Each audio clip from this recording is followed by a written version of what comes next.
Ladies and gentlemen, we are live with the Nexus League $1,000 Johto Cup. Now, previously, you know from us the Nexus League Kanto Cup, and we've decided to keep running with that theme and move into the next generation for Johto. And I am Mr. Dragonite, and I know my namesake speaks for Generation 1, but Generation 2 is not too bad either. I am very excited for us to stay in that kind of 1 through 3 generation pocket that I grew up with from my nostalgia. And as well, it looks like the game is on my side because our most recent event featured a lot of Johto Pokemon, especially with the Pokemon Snap game that was just released. So a lot of these trainers have been able to build stronger Mons far easier than they would have in the past. But although I am your host, I will not be doing this alone. I have two wonderful compatriots that will be joining me. We have a 6'4 Ninja and a PvP Steve that I would love to bring on screen. Gentlemen, how are you doing today? I'm doing so well, Dragonite. I'm so hyped to see some super high level battles coming in from some of the best battlers in the entire world, all fighting for that $1,000 cash pool. I mean, I'm excited. Are you excited, Ninja? I am. It is a beautiful day for some Pokemon battles, and I'm looking forward to casting these battles, seeing these battles with you, seeing the plays these high-level players make, getting a chance to look at the teams that they've crafted, and running through this tournament with you all. Appreciate you all coming out, hanging out with us today, and we're going to have some good battles. I think we're starting off with some battles here from Ali Lucky soon.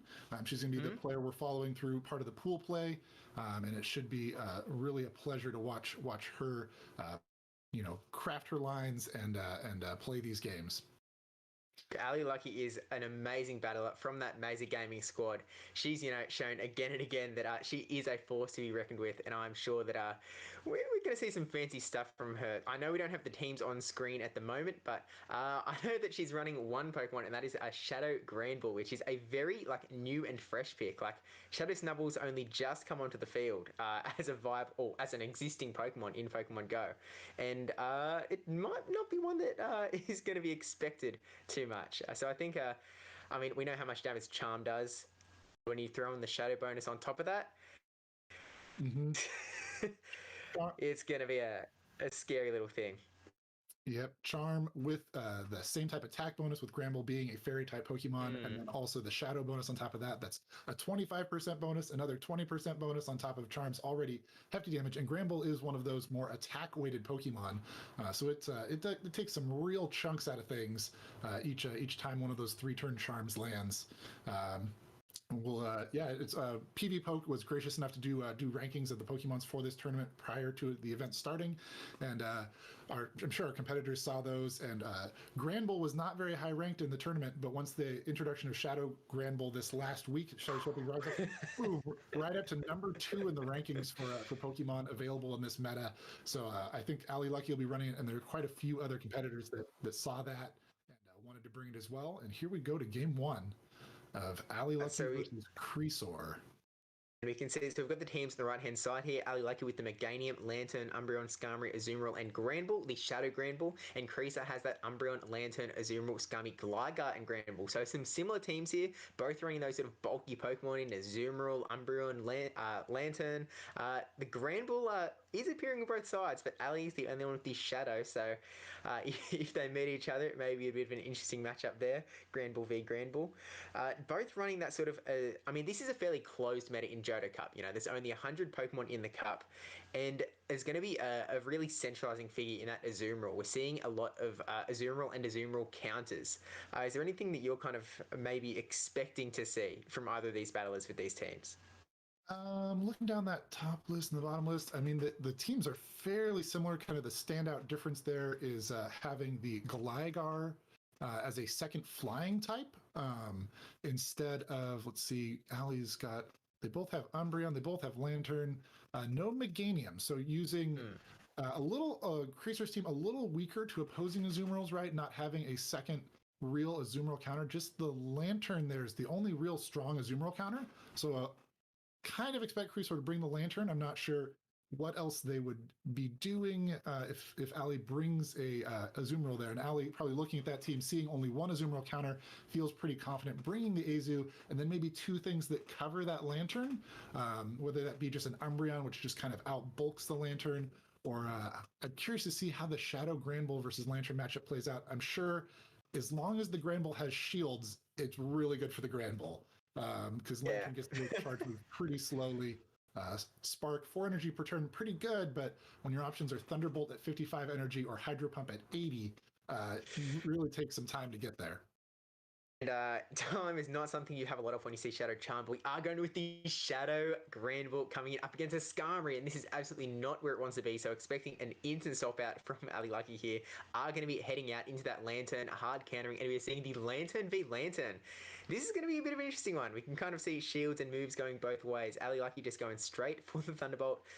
How do you see this matchup kind of playing? I think it'll be favorable to Ali Lucky because she swapped her Lantern in first, so she has at least one spark advantage here. So she's going to continuously outpace these charge moves. You can see that one Thunderbolt doesn't do quite even half of the health of a Lantern, so both of them can afford to tank one move, and then the question becomes, do you want to shield the second one, right? Because once the second one comes through here, it'll put them in farm down range. So Creaser has to decide here, do I want to try to win switch, or do I have some other answer for this Lantern, which is kind of unlikely since they swap second, so kind of expect the shield to come up here. And they're going to try to play to win this matchup. So I guess the question is, does Ali follow suit? Does she want to? And she does. It does get the shield. She knows she's going to get to the next Thunderbolt first. Going to try and take this Lantern out, knowing that Lantern is the only real Azumarill counter on that team. I mean, does have the double Fairy in the back, so I guess both Granbull and Azumarill not going to have the worst time up against an opposing Azu. This is from Ali Lucky's side, of course. We are seeing the Thunderbolt go through, though. Letting it go, knowing that he was going to lose that matchup in the end. Almost certainly coming out with the third Pokemon here, right? You don't want to bring your Skarmory back into this Lantern that resists all of Skarmory's moves. And there it is. There's their own Azu coming out to try to bubble down a Lantern. Oh, no. This is so rough. I think we're going to have to see a shield here. And then I'm thinking that Crease is going to try and go for the full bubble down. Try and just have tons of energy to go into whatever Ali Lucky brings out. There's the shield coming up. And if they can get this bubble down, it's going to be really close. I think they do get it, though. I think it's going to make it. Oh, as it oh, wow. Got to go for the Shadow Granbull. Up a shield and with switch advantage. I mean, they probably shield. Ali Lucky just lets the play rough. Ooh. Wow. Interesting. But saving that shield for yeah. Knowing that the Skarmory was in the back, knowing that Shadow Granbull might not have the best time, maybe saving it for Azumarill is probably the right play. And we are seeing that Ice Beam play rough set, which is probably the best set to go for in this cup, I feel, because there's not too many sort of tanks around for use of a Hydro Pump. Going to see the Sky Attack coming through there. Creaser really wants to try and get a Brave Bird through on this Azumarill at some point, and then hoping to swap out, I guess, to clear the debuff, but still just a bit of a rough spot. Range, and Ali Lucky almost certainly counting these moves, thinking that's not at 7 yet. Probably just another Sky Attack. Throwing, I think still probably needs 2 Ice Beams here for lethal. But if they can save that shield for their Granbull and get the second Ice Beam off, should be in a pretty good position. Interesting choice not to throw the Ice Beam there. Yeah, I'm curious. Maybe she didn't count the air slashes there correctly, or maybe she's just trying to get some extra farm. But the switch timer's back up now. She's going to switch it. Ooh, preemptively swaps in. Ooh, the double hot swap. Neither of these charge moves. Azumarill going to be able to bubble down here, and then Ali's going to have to go for play rough pretty quick. Oh, didn't even see the charge move. No bubbles coming up. So Crease is actually going to be able to take this one out, despite being in a little bit of a rough spot. Yeah, maybe it came down to not shielding, throwing the Ice Beam. If she threw the Ice Beam a little bit earlier, took out that Skarmory, got back into that Azu v Azu matchup, still with the shield in hand. Or if she had shielded the play rough on her Granbull, maybe then the Skarmory comes in, the Azu can still get to 2 Ice Beams to kill the Skarmory, or at least forces the Skarmory to throw a Sky Attack and a Brave Bird, and then its defense is lowered, and then maybe the Granbull can charm it down once the defense is lowered, and the Granbull would still have enough health to get to a charge move against the Azu. But it was a pretty interesting how that one played out. Ali Lucky's team seemed like it was pretty advantaged with the safe swap. No real answer from Crease for that Lantern. And then once the Lantern was out of the way, no real answer for the Azu as well. Just a little bit of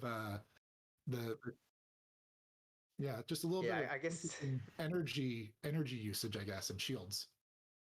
Yeah, I mean, I can definitely see what Ali was trying to do there. You know, Azumarill is certainly going to be her kind of important Pokemon. Granbull is a little bit of a liability with that Skarmory running around. Knowing that Azumarill would be able to soak up that energy from the Skarmory, hopefully be able to take it down and then have some energy ready to go into that Azu in the back. Unfortunately, it just kind of didn't play out as she was hoping. I really feel like a single different shield, a single different charge move thrown, and the game could have gone a completely different way. But I know we can't see the teams on screen at the moment, but how do you think that Ali might kind of adjust? Do you think her team was fine? Do you think it's just going to be down to running the same line and going for a different play style?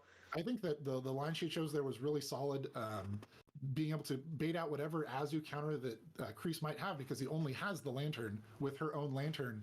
I think is puts in a really good spot if she just runs that back and just plays a little differently. I know that a lot of times when I would play that, if I feel like I made a mistake with the line, but I chose the best line, I want to run it back. I want to try to use that line. I think it's good. But we'll see what Ali Lucky chooses to do here, and she comes back with a Meganium lead.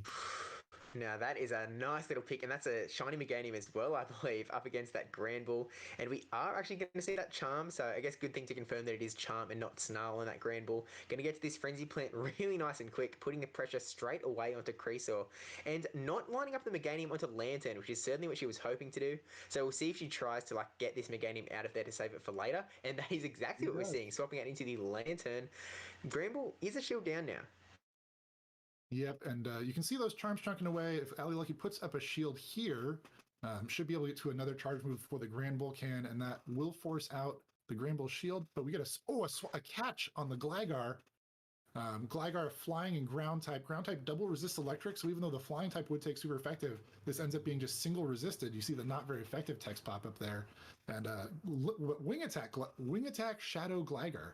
The wing attacks are resisted. That didn't feel long enough to be an Earthquake, so it's probably just a Night Slash. Does Gligar have Dig, not Earthquake?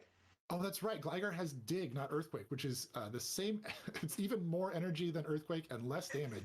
Not a very efficient move. Atrocious move. So he's going for those Night Slashes, trying to get the boost.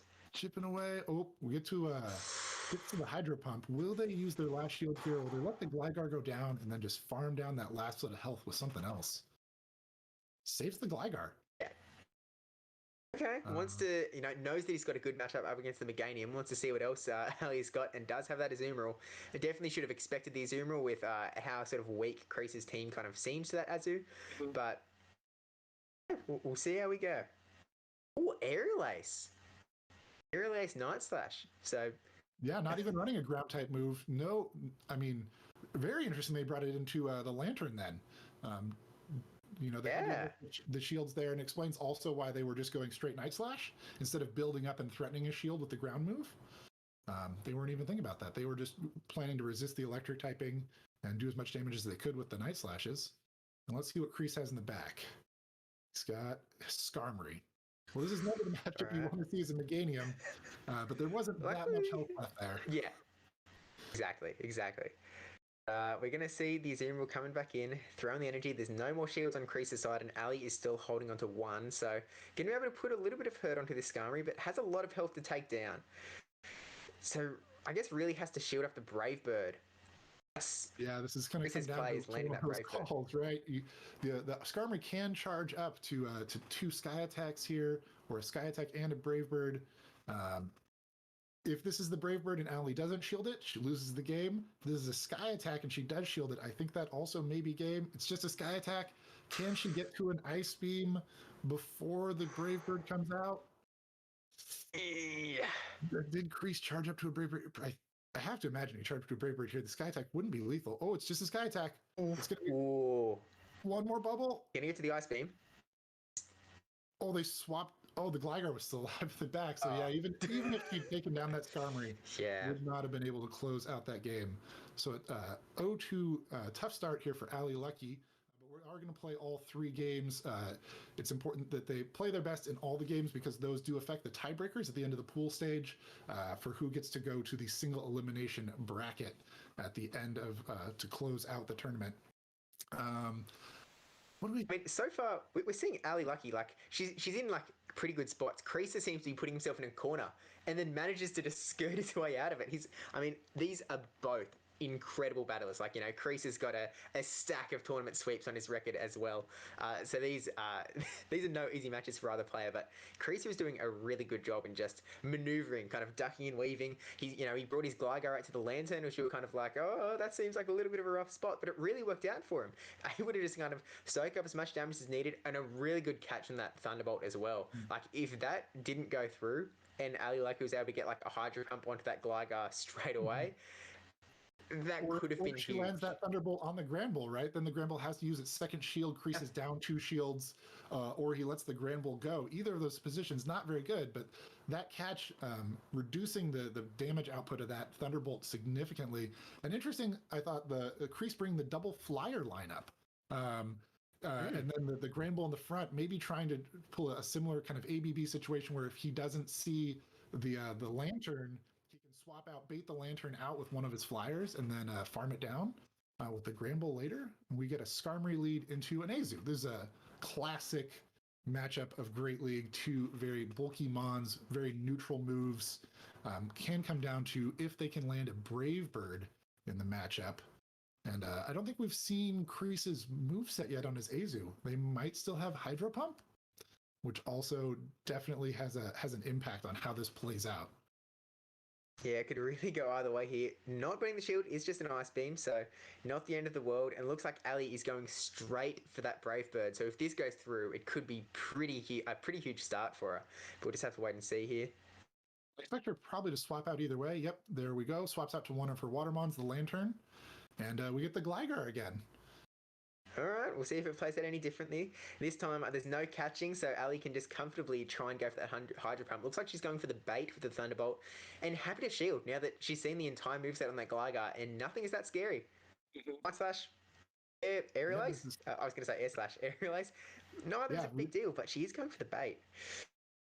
It's a pretty high-risk play, but they shielded their Gligar last time, right? And so she's thinking, like, they really don't want to deal with this Lantern with anything else. They counter swap this in. They're going to want to use a shield here, and she goes for a second one. Lantern lower attack stat, losing CMP here to the Gligar. But again, it's going to be a Night Slash. She knows how much damage it does. Not lethal. The resisted wing attacks do a little bit, but they definitely have to throw another move to kill her here. It won't be able to farm down. And then just going for that second shield or a KO here with the Hydro Pump. And that was a shield. Looks like a shield. Animation didn't happen. That is real, but based on the lack of damage there, we know that Kreese has invested his second shield into the Shadow Gligar. Gets the attack boost on the Night Slash.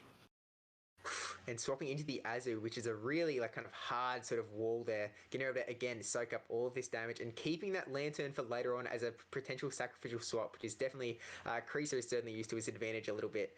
But seeing the Aerial Aces come through, not going to do too much. And Ali holding onto her shields as well. 2-stage boosted Aerial Ace actually looks like a legitimate move. Takes about 35%, 40% off that Azu. Wait, that was a... Oh, whoa, that was a catch. Whoa. That was a D6 CMP swap. Chat, you don't see those very often anymore. Man, being able to, the 3-turn bubble ending 1 turn after the 2-turn wing attack enables Kreese to swap out there in between the charge moves triggering. And just a bubble down here on the Azu now. Still got a shield and some energy loaded. Her Skarm's still about half health. It also has some energy. It went up to 90 energy before throwing that Brave Bird. So it also has part of a move loaded. Let's see what the Skarmory comes back out. Okay, so we're going to see the Ice Beams kind of fly. I'm feeling like there could be a Lantern swap in for the catch at some point, right? Trying to just soak up all of the energy from the Skarmory. The Lantern or the Skarmory, honestly, either one would resist all the Skarmory's moves. Sacking the Lantern is just, it's essentially just a third shield at this point, but she could also try to catch on her Skarm if she can get this one low enough that it's in farm down range for her own Skarmory, and that's where she's going. Ooh, and so Ali's swapped out into Skarmory and now has 2 barely any HP Mons in the back. So she's essentially got 4 shields at this point if she plays it right. Shield is a Brave Bird, though. That's pretty big. That's huge. And now swapped into their Gligar. All the wing attacks here resisted. Skarmory going to be able to get off this Sky attack to KO this Gligar. And then the question is, can Kreese get to another Brave Bird in time? Because Sky attack will not be lethal from that range. Yeah, it's going to be close. It's going to be a little bit rough as well. And Ali, again, still has those 2 in the back as well. Ready to throw in. not quite enough damage there, but then with the air slash, able to take down the Skarm, and Ali takes game 3. Will help her in the tiebreakers you mentioned earlier. We saw a lot of Skarmory and Azumarill, and I think that's indicative of what we're going to see throughout this tournament. Those are just two very strong Mons, have very neutral matchups against most of the field, and their counters, like the Lantern, are pretty targetable by other Mons on your line. So I think most people feel pretty comfortable bringing things like Azu and Skarm in most of their games. What did you think? Lantern being that main counter, yeah? Yeah, I was thinking, like, what adjustments did Ali make through into game 3? I mean, they changed their leads pretty much every game. I thought that was pretty interesting.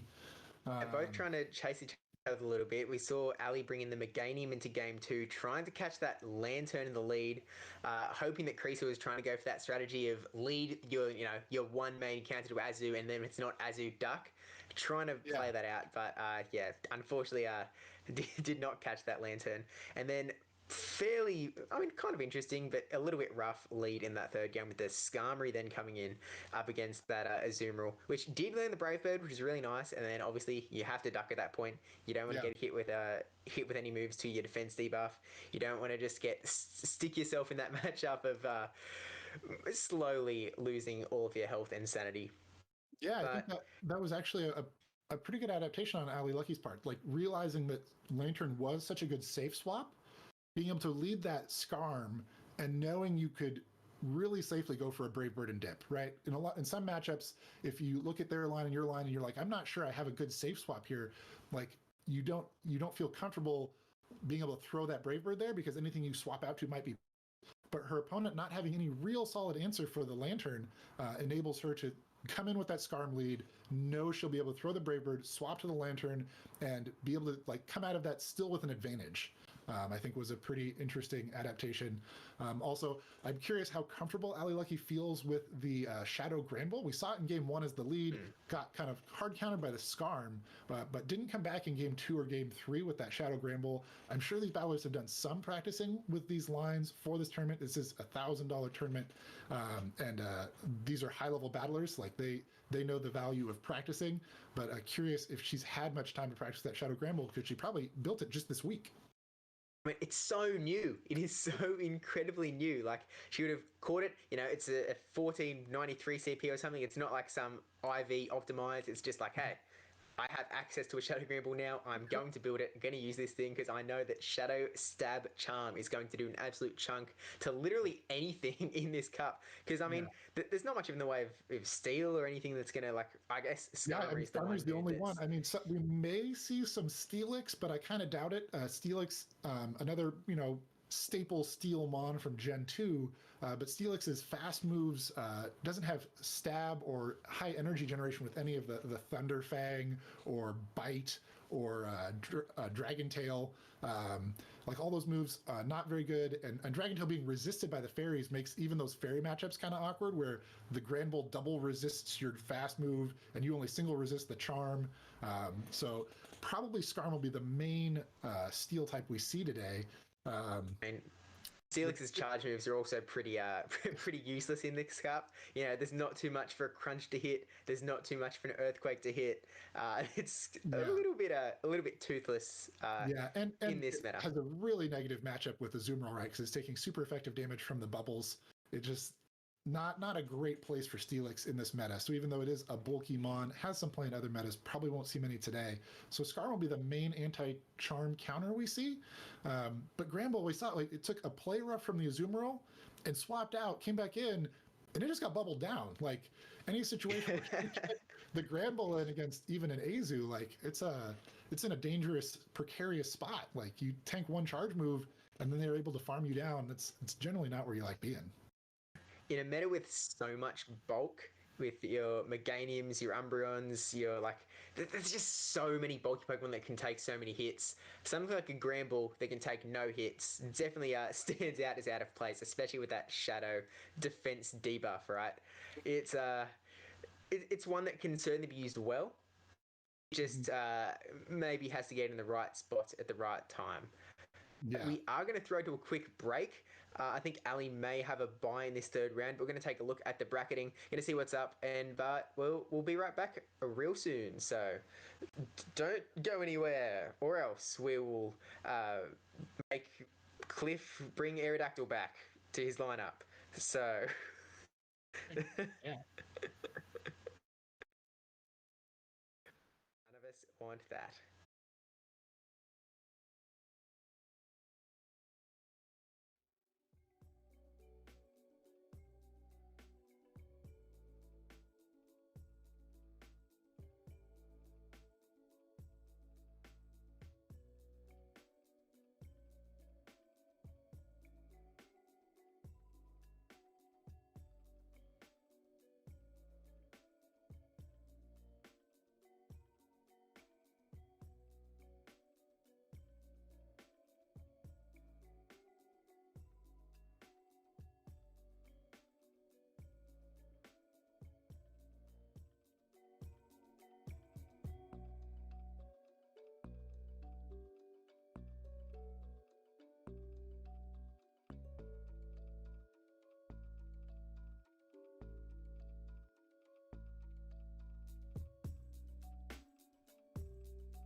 And we are back. Back into the stream, and just kind of we've been looking through these teams over the past few minutes, and what have you kind of been seeing, Ninja, in the many teams that are on that site?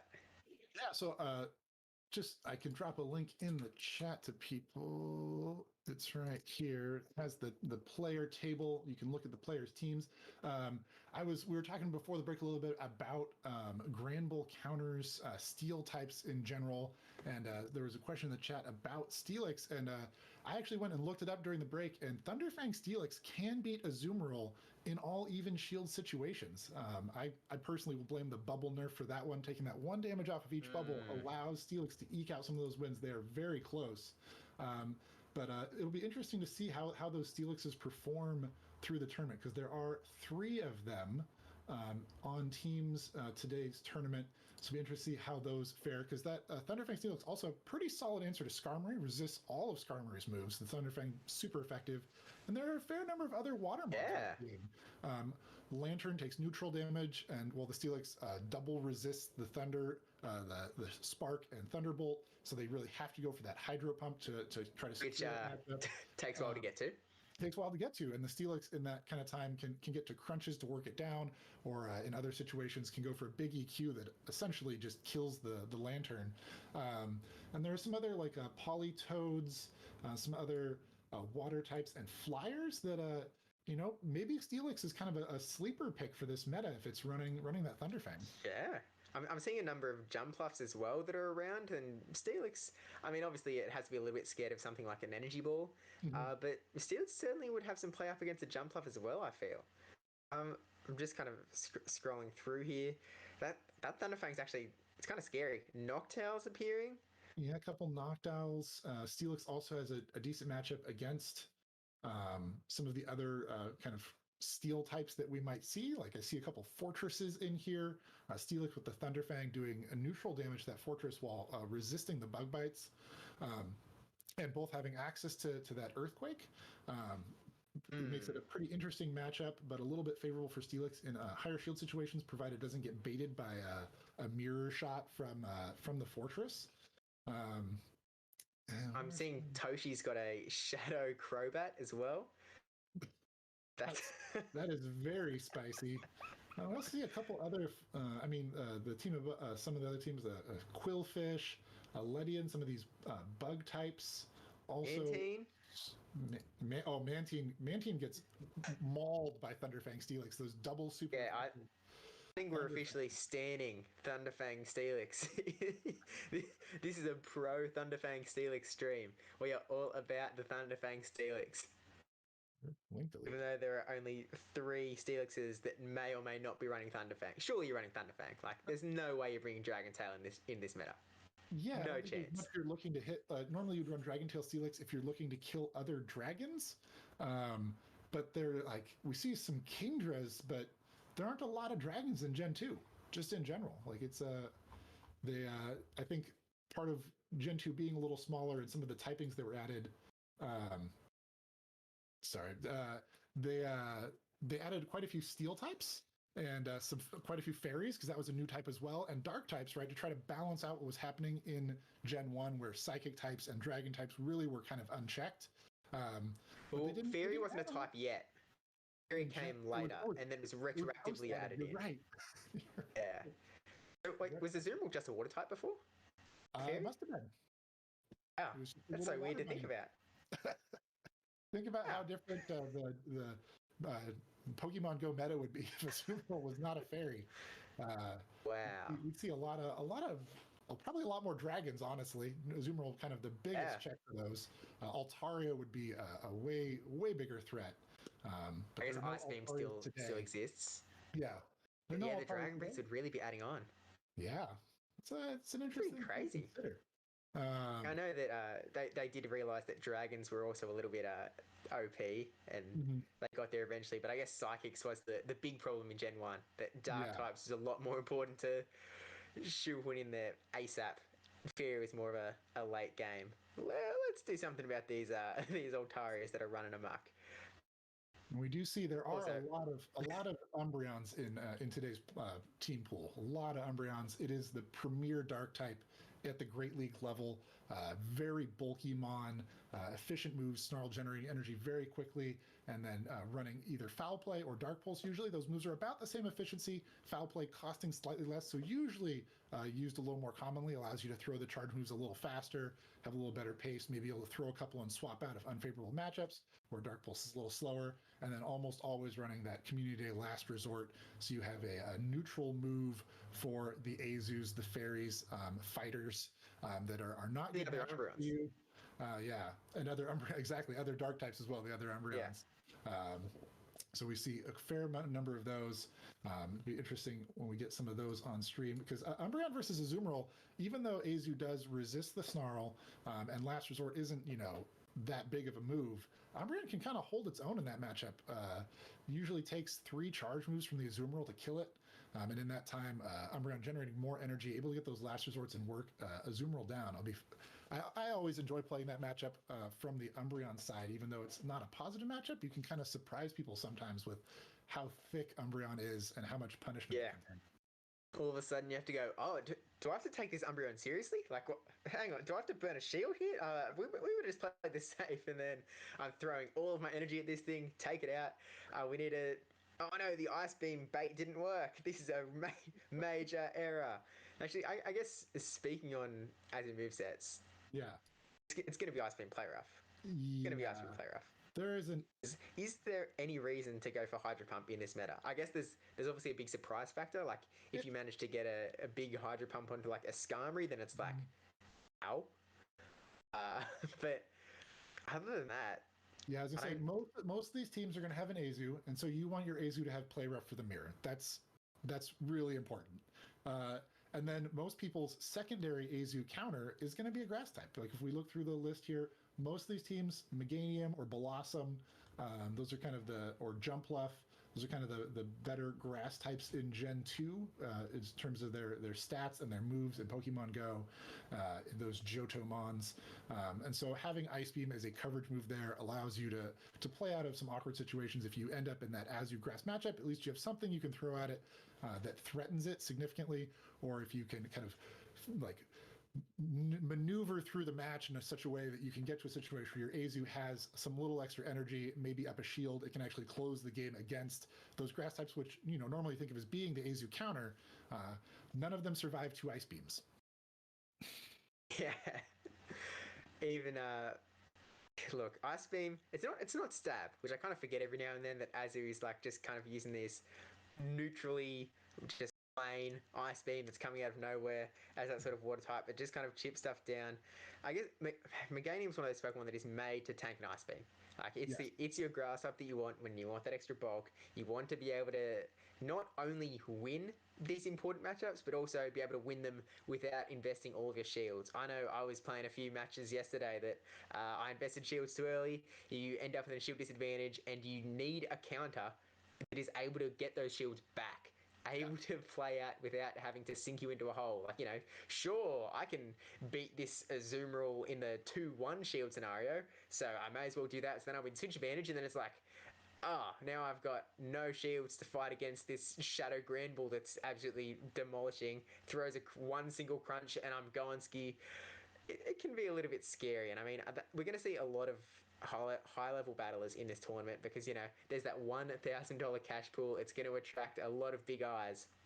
And it's going to be some fancy shielding, some... people know what's going on, right? I mean, we've already level. seen some pretty sweet catches, right? The catch on the Gliscor in game 1 with the Thunderbolt, and then also that desync CMP catch of the Ice Beam on the Azu in game 2. Definitely going to see some more of that. But thinking about that specifically, that Azu Meganium matchup, that's a matchup that, looking at these team lists, these players don't know something about that Azumarill. If that Azumarill is a high rank XL Azumarill, it gets to 2 Ice Beams in that matchup. It tanks a Frenzy Plant, and it'll get to the second Ice Beam before it gets Vine Whipped down. Where the old high rank Azus, even at level 40, the lowest attack you could get and still powered up all the way, Meganium, land a Frenzy Plant, Vine Whip down. It was a really clean, good matchup for Meganium. Really hard counter for Azumarill because it's able to tank an Ice Beam, land a Frenzy Plant, and then farm down. But now those XL Azus get to that second Ice Beam in that matchup. So it could be a really surprising to some people if they're running their Meganium into an Azu and don't account for that XL potential. Because we have no idea. We have no clue whether an Azumarill is going to be a level 40 Azumarill or level 50 Azumarill. We just can't tell. We can only tell once we finally see the moves kind of landing, because, I mean, you could get an Azumarill after 1500 before, and you can get a new Azumarill after 1500 with way lower stats. So we don't know what the bulk is going to look like. We don't know what the attack's going to look like. And it's a bit of a scary thing, I guess. You know, you might try and make some safe assumptions. You're like, okay, you know, I'm playing, you know, Sylph World Champion Speediest Chief right now. I feel like he's probably got some grinding going on. I feel like he's probably built up a level 50 Azumarill. Maybe we assume that this guy's going to be able to get to 2 Ice Beams on my Meganium. It's hard to say. Like, I'm outing myself a little bit here, but I don't have a level 50 Azumarill because that's a lot of XL candy that I have not stocked up on. So I'm still running my... I also don't have a level 50. I've got the Meryl for it, but I do not have the XLs yet to power it all the way up. And so, but I'm sure a lot of these competitors are very, very high level battlers. They know how to play the game, and they also play the game a lot, and they've been doing some grinding to prepare for this tournament. And that's why we see things like Shadow Granbuls that have only recently been introduced to the pool, and I'm sure a number of these Azus are XL Azus that will tank that Frenzy Plant, and that Ice Beam will come out, and their opponents will be like, oh, I actually have to shield my Meganium to win this matchup. And I mean, I guess because there was that Marill research day pretty recently as well, there was a lot of chance to kind of get a stock of Marills to be trading to each other to get those, you know, distance XLs, kind of, you know, meet someone car by car and trades. There's no COVID problemos. You're going like, okay, I've got a bunch of distance eggs from Europe. I'm going to be trading over to you right now. Get all that going. I know I've been doing some similar trading to get Diggersby XL candy because I have not been grinding out to catch enough, but there's been ample opportunity to get that 296 XLs that you need for that full level 50. I mean, I'm not sure if anyone's gone the full mile to go for like level 51, going for the best buddy boost, because it's a lot of work to get best buddy. Like I'll be honest, I have not been putting in the hours to get my best buddies all up to scratch. Even if you set the timer, like, because there's 2 ways to do that, right? There's Poffins, or there's setting the timer every 30 minutes for like an hour and a half to like interact with your buddy enough times to get it excited so you can get those double hearts every day. Even if you're getting the double hearts every day, it's like 2 weeks of being very, very on top of that to get a Pokemon up to best buddy. If you're not doing the Poffins or the very excited thing, just getting the base hearts every day, it's about a month. So it's an investment to best buddy something, and it's not something we're not going to see any best buddy Shadow Granbuls. You just there's something in Pokemon that just takes some time. Like you can grind as hard as you can, but some things just take a little more time, and the best buddies are definitely a part of that. Not a lot. I'm trying to think if there's anything else looking over this list that really is kind of a best buddy situation. Most of these Pokemon max out over 1500, so we won't see I think maybe Jumpluff, if you have a low enough attack stat, could use 51. Wobbuffet. Wobbuffet, yeah. Wobbuffet is in this meta. There are some 1100 plus Wobbuffets in here. That's one that you will want to get to best buddy, because you want your Hundo Wobbuffet, and then you just want to put as many levels as possible, because that thing is not maxing out very high. And the more you can max that thing out, the more annoying that thing is going to be. Like, just absolutely terrifying.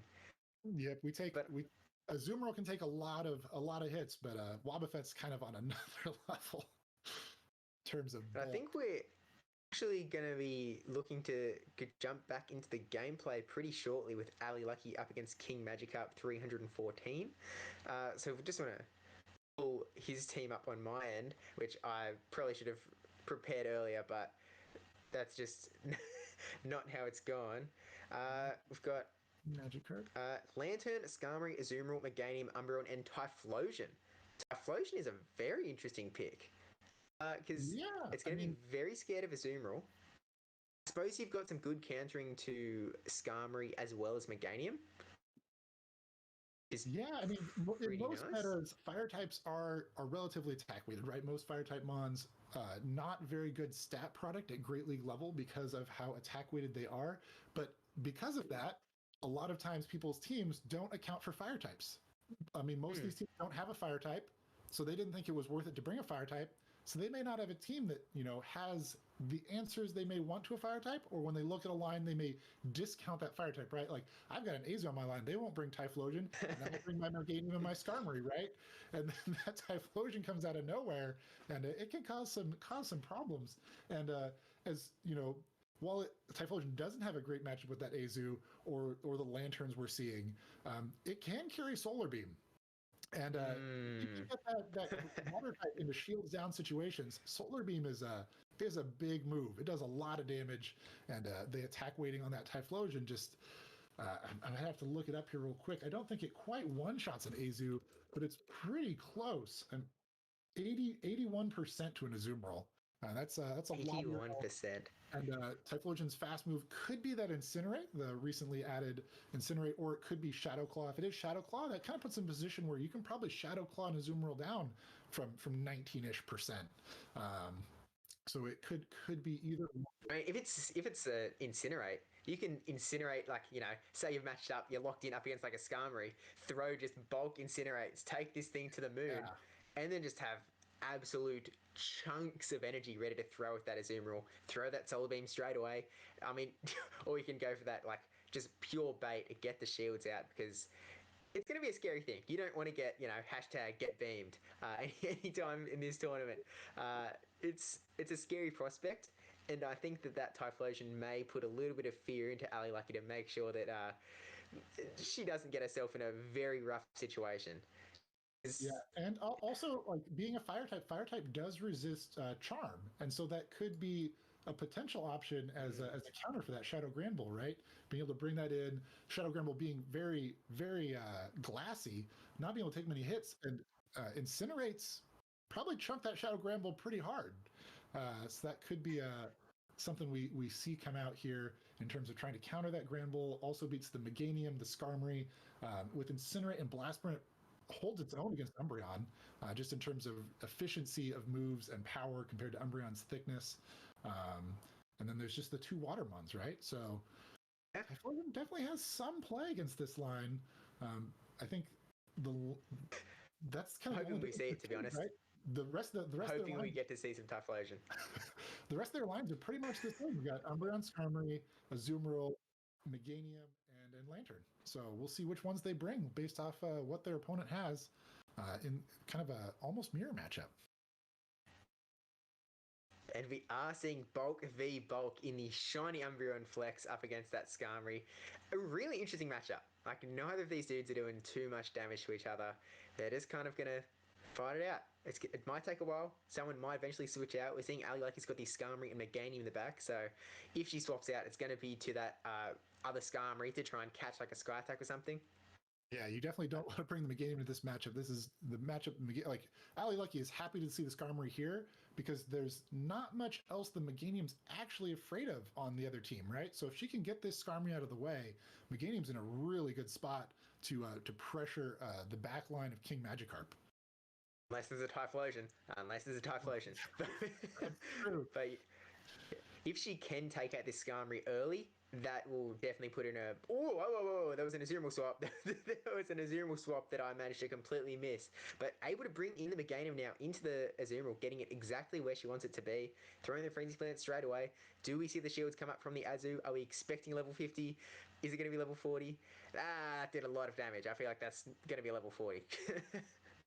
Either way, having tanked that foul play on the switch in, catching that foul play on the switch in, even if it was level 50, that's just enough damage that it was never going to be able to get to 2 Ice Beams here. But now the Skarmory is going to come back in and be able to farm down this Meganium. Yeah, this is going to be a little bit rough. Meganium's got a fair amount of health as well, so Skarmory's going to be able to get a nice chunk. Looks like the opponent is letting the switch timeout go down, just in case Ali's like holding onto a Lantern in the back that may come out to hurt it. Almost up to 2 Frenzy Plants, so going to try and put as much damage as possible onto this Skarmory. And, definitely going to do a bit. Frenzy Plant's not going to do much. It's obviously resisted, but it's still a very broken move. So it's doing a little bit.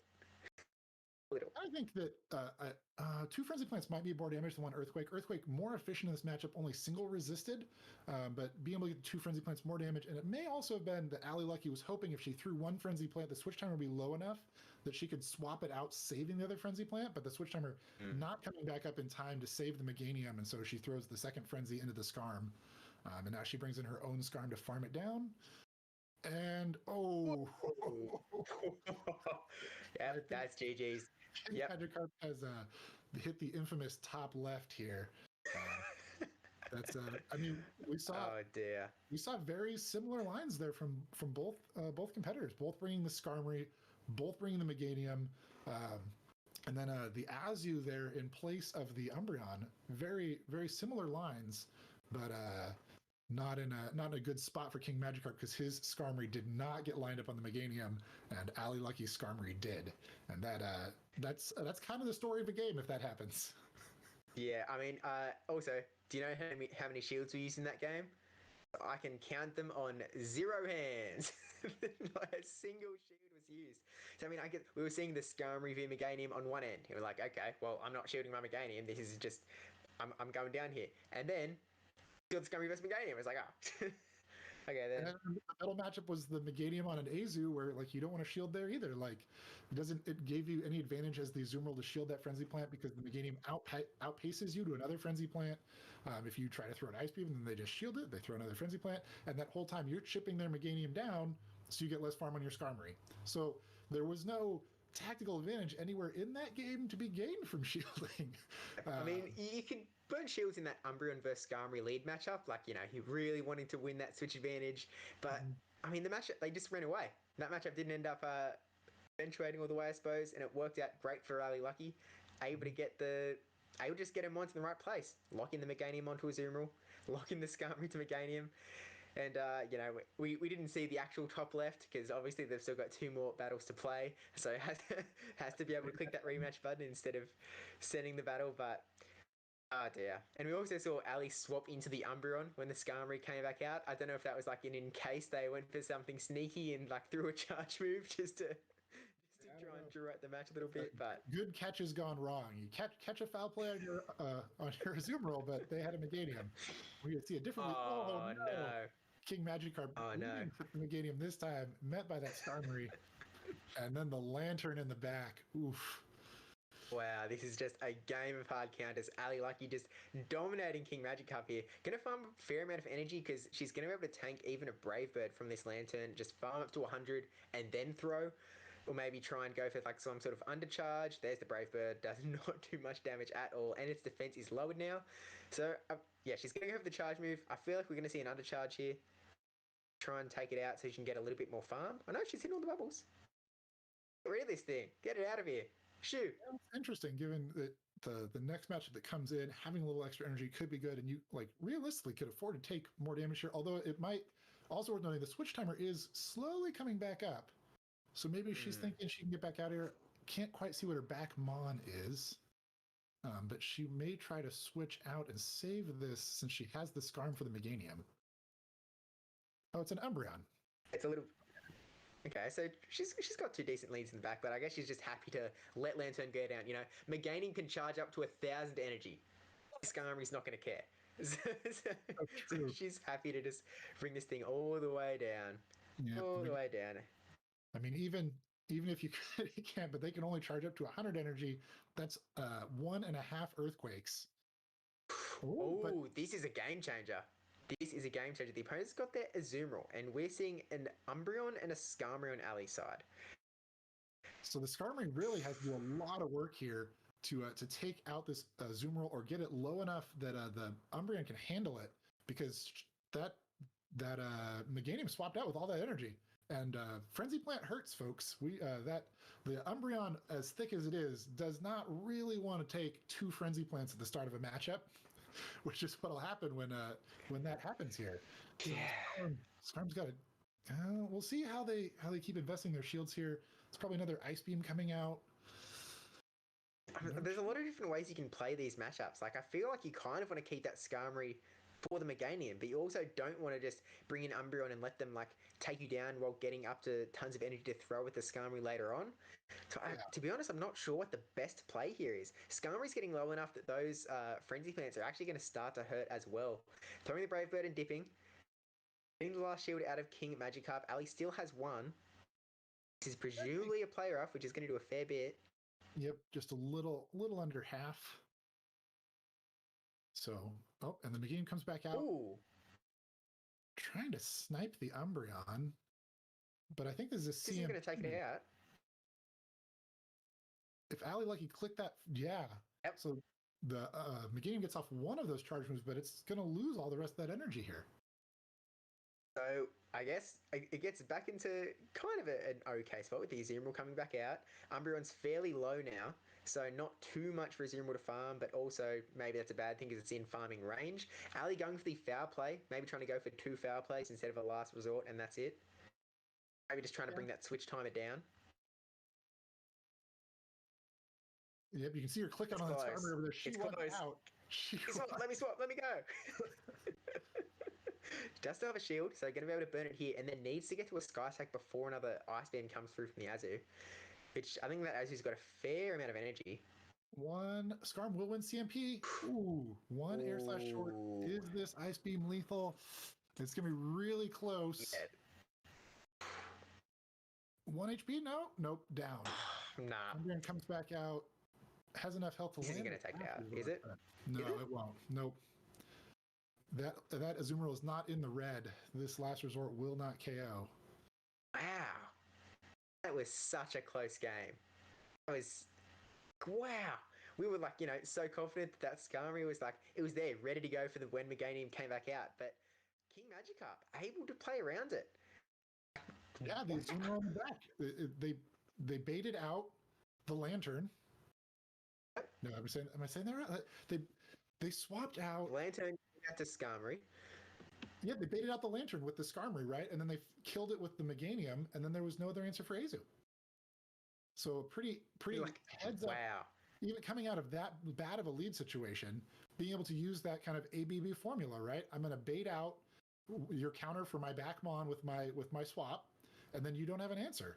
And able to play that out and be able to, the way he manages energy there to farm down the Lantern so heavily and then swap out with that energy, not wasting it on the Skarmory, saving it for that last matchup, knowing that Ali Lucky couldn't really bring the Umbreon in onto the Meganium or onto the Umbreon in onto her Azumarill, right?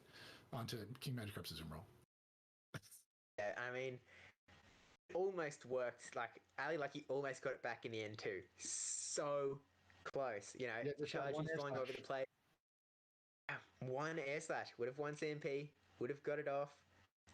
Even if it, magically didn't take things out, Umbreon still had the stuff ready to go in the back as well. But we are going into the final game here to see who is going to take it out between Ali and King Magikarp, and we're seeing the Skarmory mirror, both just hanging out here, waiting for the timer to come up. But there's another sort of game of baits and shields, right?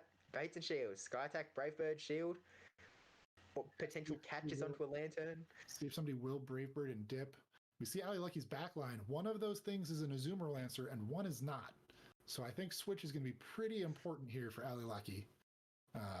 Because it stands to reason that King Magikarp probably has that Azumarill on the back. Yeah, I think that would be pretty safe to say, and she definitely knows that. Not shielding, hoping this is a Sky Attack in return. It is just a Sky Attack. Both just playing it cool. No one doing anything too crazy.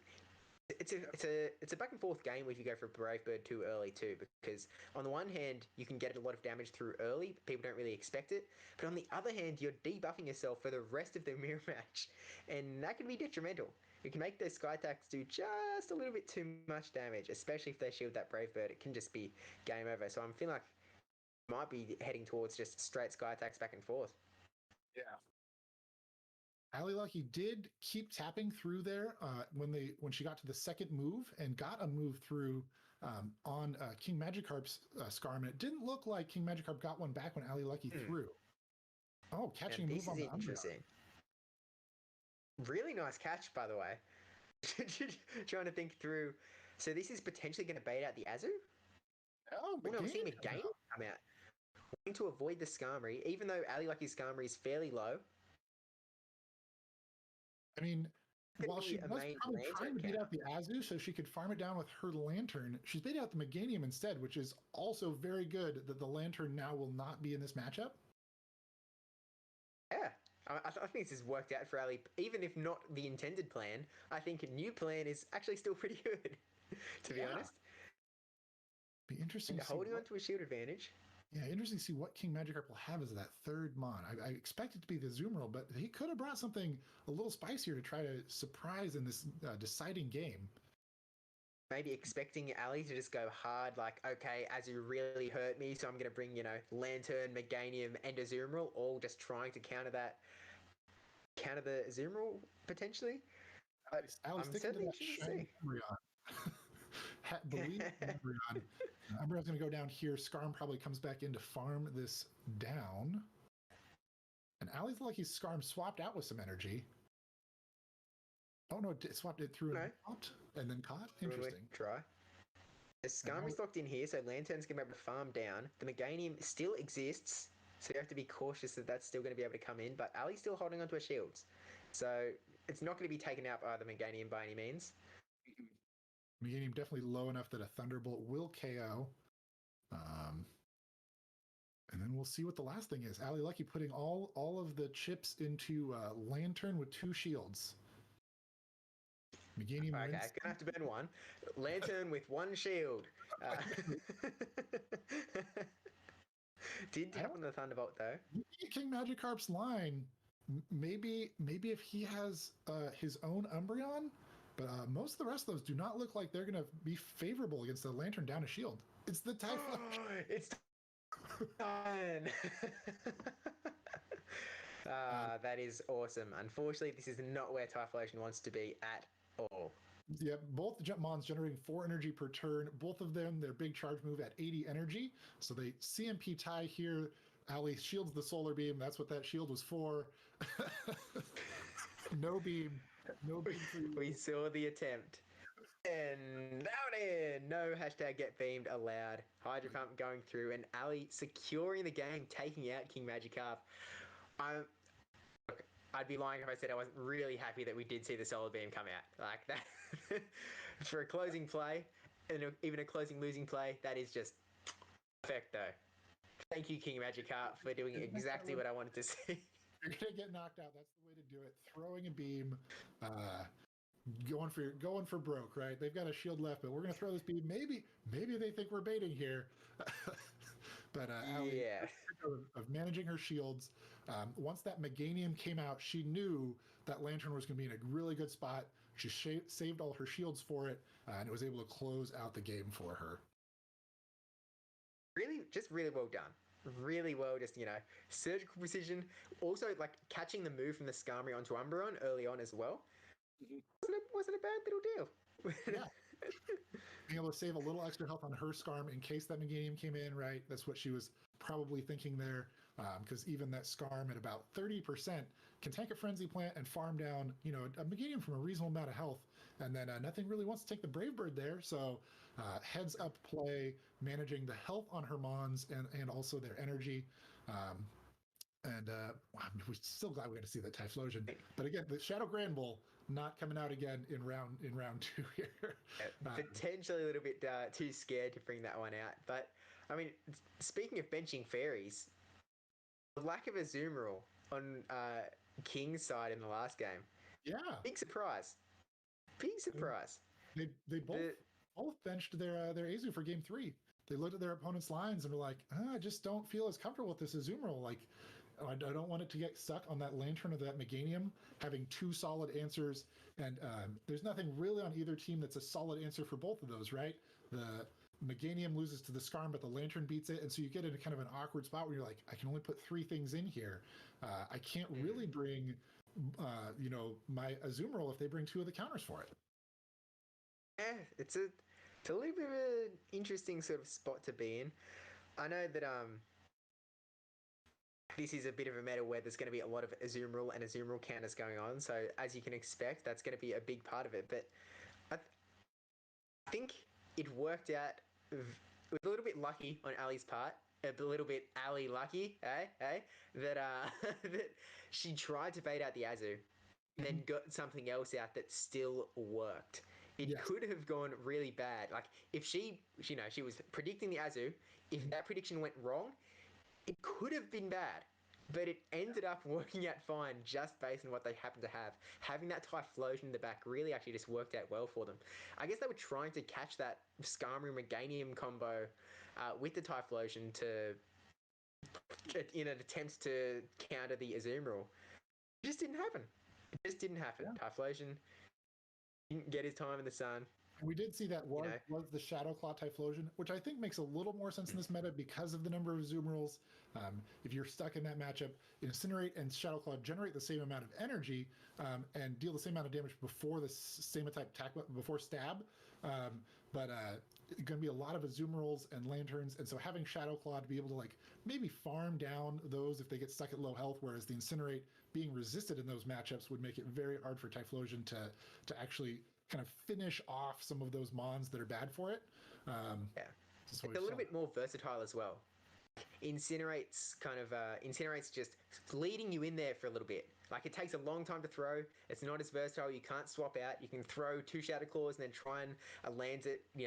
If their moves take longer than your moves, then you can throw one, dip out, do those fancy little switches that we saw earlier as well. But we are going to pass it back over to our hostess with the mostest, the Dragonite with the Magonite. I didn't have another word that rhymed. We are going to throw it over to him to kind of tell us what's going on, what he's been thinking. Dragonite or Magnemite? See. I feel like Dragonite is arguably way cooler than a Magnemite, so I would prefer to not be compared between the two. I feel like that decreases my self-worth a little bit there. I'm either a large dragon or a steel ball, and I prefer to be the large dragon in that case. But guys, that was a crazy showing out of Ali. So our first matchup we had on stream was going to be Ali versus Creaser, and that alone, I mean, that's a coin flip. We were talking with production prior to the show starting, like, this has to be the game for us to jump into because it's going to be incredible. And then to have Ali close out taking a loss against Creaser, narrowly taking a loss 2-1 in favor of Creaser, and then to have us take a narrow victory against King Magikarp there, I really like the juxtaposition there. And we'll be able to see which player actually moves through that bracket here. We're going to be able to post that bracket in the chat and then move forward as well, so you guys can see what we're doing now that we're moving into laddered play. So a certain amount of players that won their pools are going to be set up to move forward in the next half of the tournament. So we are going to transition to a quick BRB screen while we get the ladder system set up and get all these players confirmed to move forward here.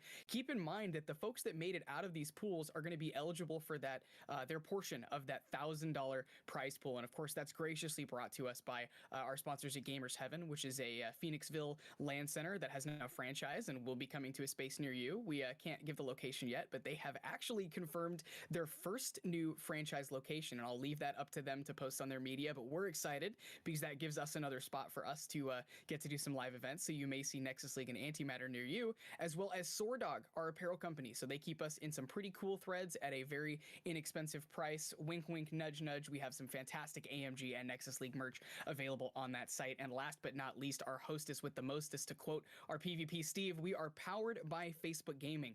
They have graciously provided this prize pool and the platform for us to have our tournament. So guys, I'm going to leave it at that. We're going to jump to our BRB screen. We'll get into laddered play shortly. Don't you guys go anywhere.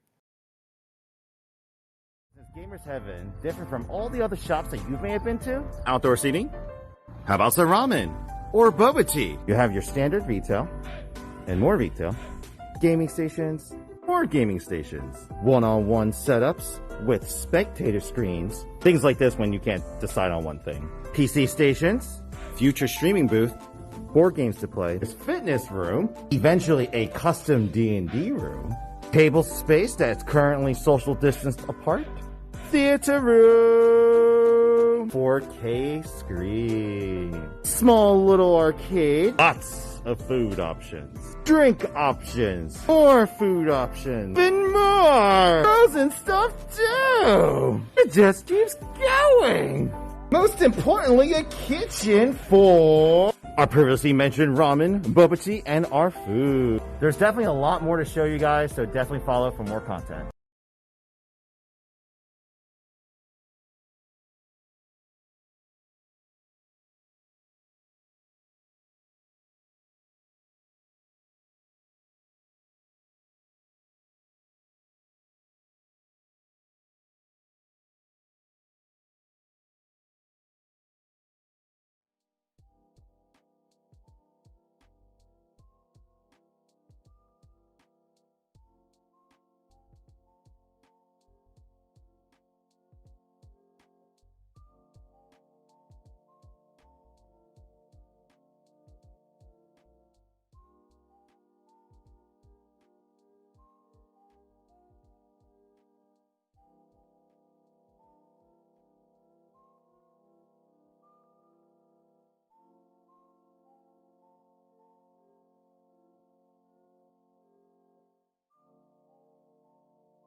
All right, battlers, and we are back. I am your host. I am going to be Dragonite, and we are here with the Nexus League $1,000 Johto Cup, of course, presented by those lovely screens down at the bottom, or those lovely images, rather, at the bottom of your screen. We've got our Gamers Heaven, our Sword Dog, and of course, we are powered by Facebook Gaming. But for those of you that may just be tuning in, what we just closed out on stream was following Ali Lucky through pool play in group number 2. So Ali Lucky, unfortunately, taking a loss 2-1 against Creaser in her match, and then following winning a 2-1 against King Magikarp. Now, Creaser is the player that is able to move through that pool, and what we have updated is 2 players moving into bracket play thus far. The other pools are in their final round, match number 5 in those pools, but we have Oscar Licious, I believe, from pool number 2, or from pool number 3, excuse me, and we have Creaser from our pool number 2, moving into our top 8 that will be in our final stage. Now, guys, of course, I am joined by 2 people that understand the meta and understand the competitive level, not at a nostalgic nature like myself. And so, of course, I've got 6'4 Ninja, and I have PvP Steve kind of running the show with me here. I will be your host, but they will be the men behind the desk because they are the men with the brains behind the desk. And I'd love to hear some of their thoughts leading into this final stage. Again. Yeah, so we are closing out pool play at this stage. There's a lot of top battlers and a lot of top battlers that are doing really well. So in pool 1, Rise is just absolutely going on a tear, as you would expect from winning the last Nexus League Kanto Cup as well, taking home the lion's share of the $1,000 cash pool. And doing really well this time as well. It looks like potentially he might be the one going through. I'm not too sure. There's a lot of numbers. I'm a man. I've only got so much brain. I'll just let Facebook tell me when when there's a winner decided in each pool. But what have you been feeling about the show so far, Ninja? Yeah, I was just pulling up the teams for those 2 players, right? Creaser and Oscar Licious, and looking at those teams. And you should look at Oscar Licious's team. You should look at Oscar Licious' team. People out there in chat, you should take a peek at Oscar Licious' team. Creaser's team, pretty standard meta stuff.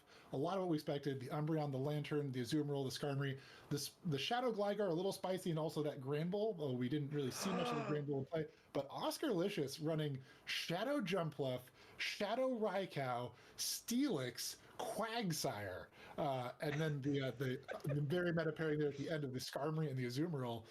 I really hope we get to catch. I'm pretty sure we're going to be watching the bracket play, the ladder play, the single elimination tournament from Rise's perspective. But I'm really hoping we get to see him play up against Oscar at some point. I would love to see some of those Mons in action. That is we said it before, and I will say it again. We are exclusively pro Thunderfang Steelix on this stream. If we and this is proof, Steelix can actually do a really good job. He's managed to, fight through a tough pool. There is a lot of really tough battlers that have been in these pools and are able to fight through with Shadow Jumpluff, Shadow Raikou, and the Steelix. That's testament to, one, how good Oscar Licious is able to use these mons to pure success, but also maybe how many other mons are kind of hiding the wings that may be performing really well. So it'll be interesting to see if we see some other teams maybe appear with some interesting mons as well. Like, maybe there's a Wobbuffet team that manages to grace our halls. It would be very fun to see. But I'm rooting a little bit for Oscar Licious here. It's hard to root against the person in the tournament with the spiciest team.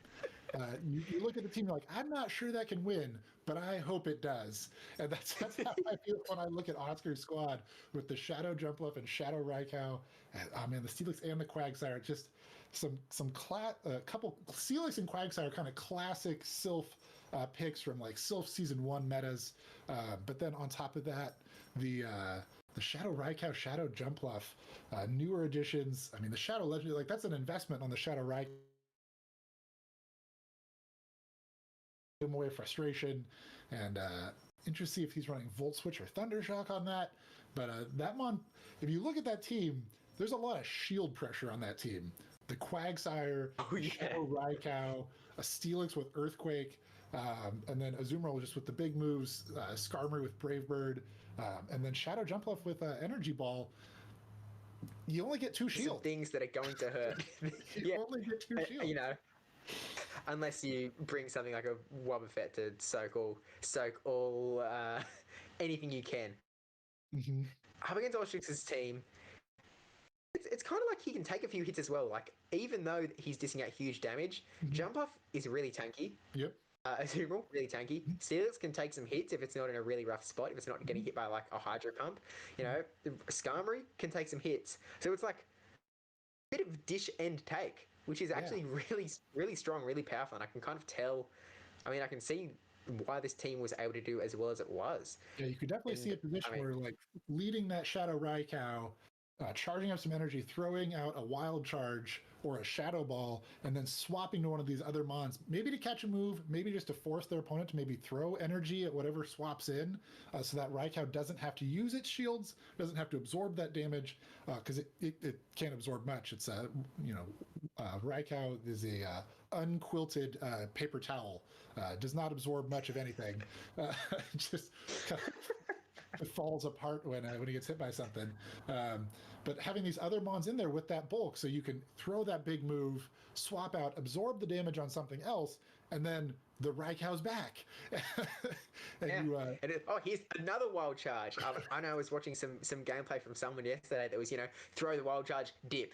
Throw the Wild Charge, dip, and just kept coming out with these huge moves and then running away, clearing the defense debuffs and throwing just nuke after nuke after nuke. And as you said before, you only have 2 shields, and it's definitely a little bit scary. Obviously, if there's these players like Creaser, who's going to have 5 different Pokemon with 1 HP ready to swap in to catch any possible move at all angles.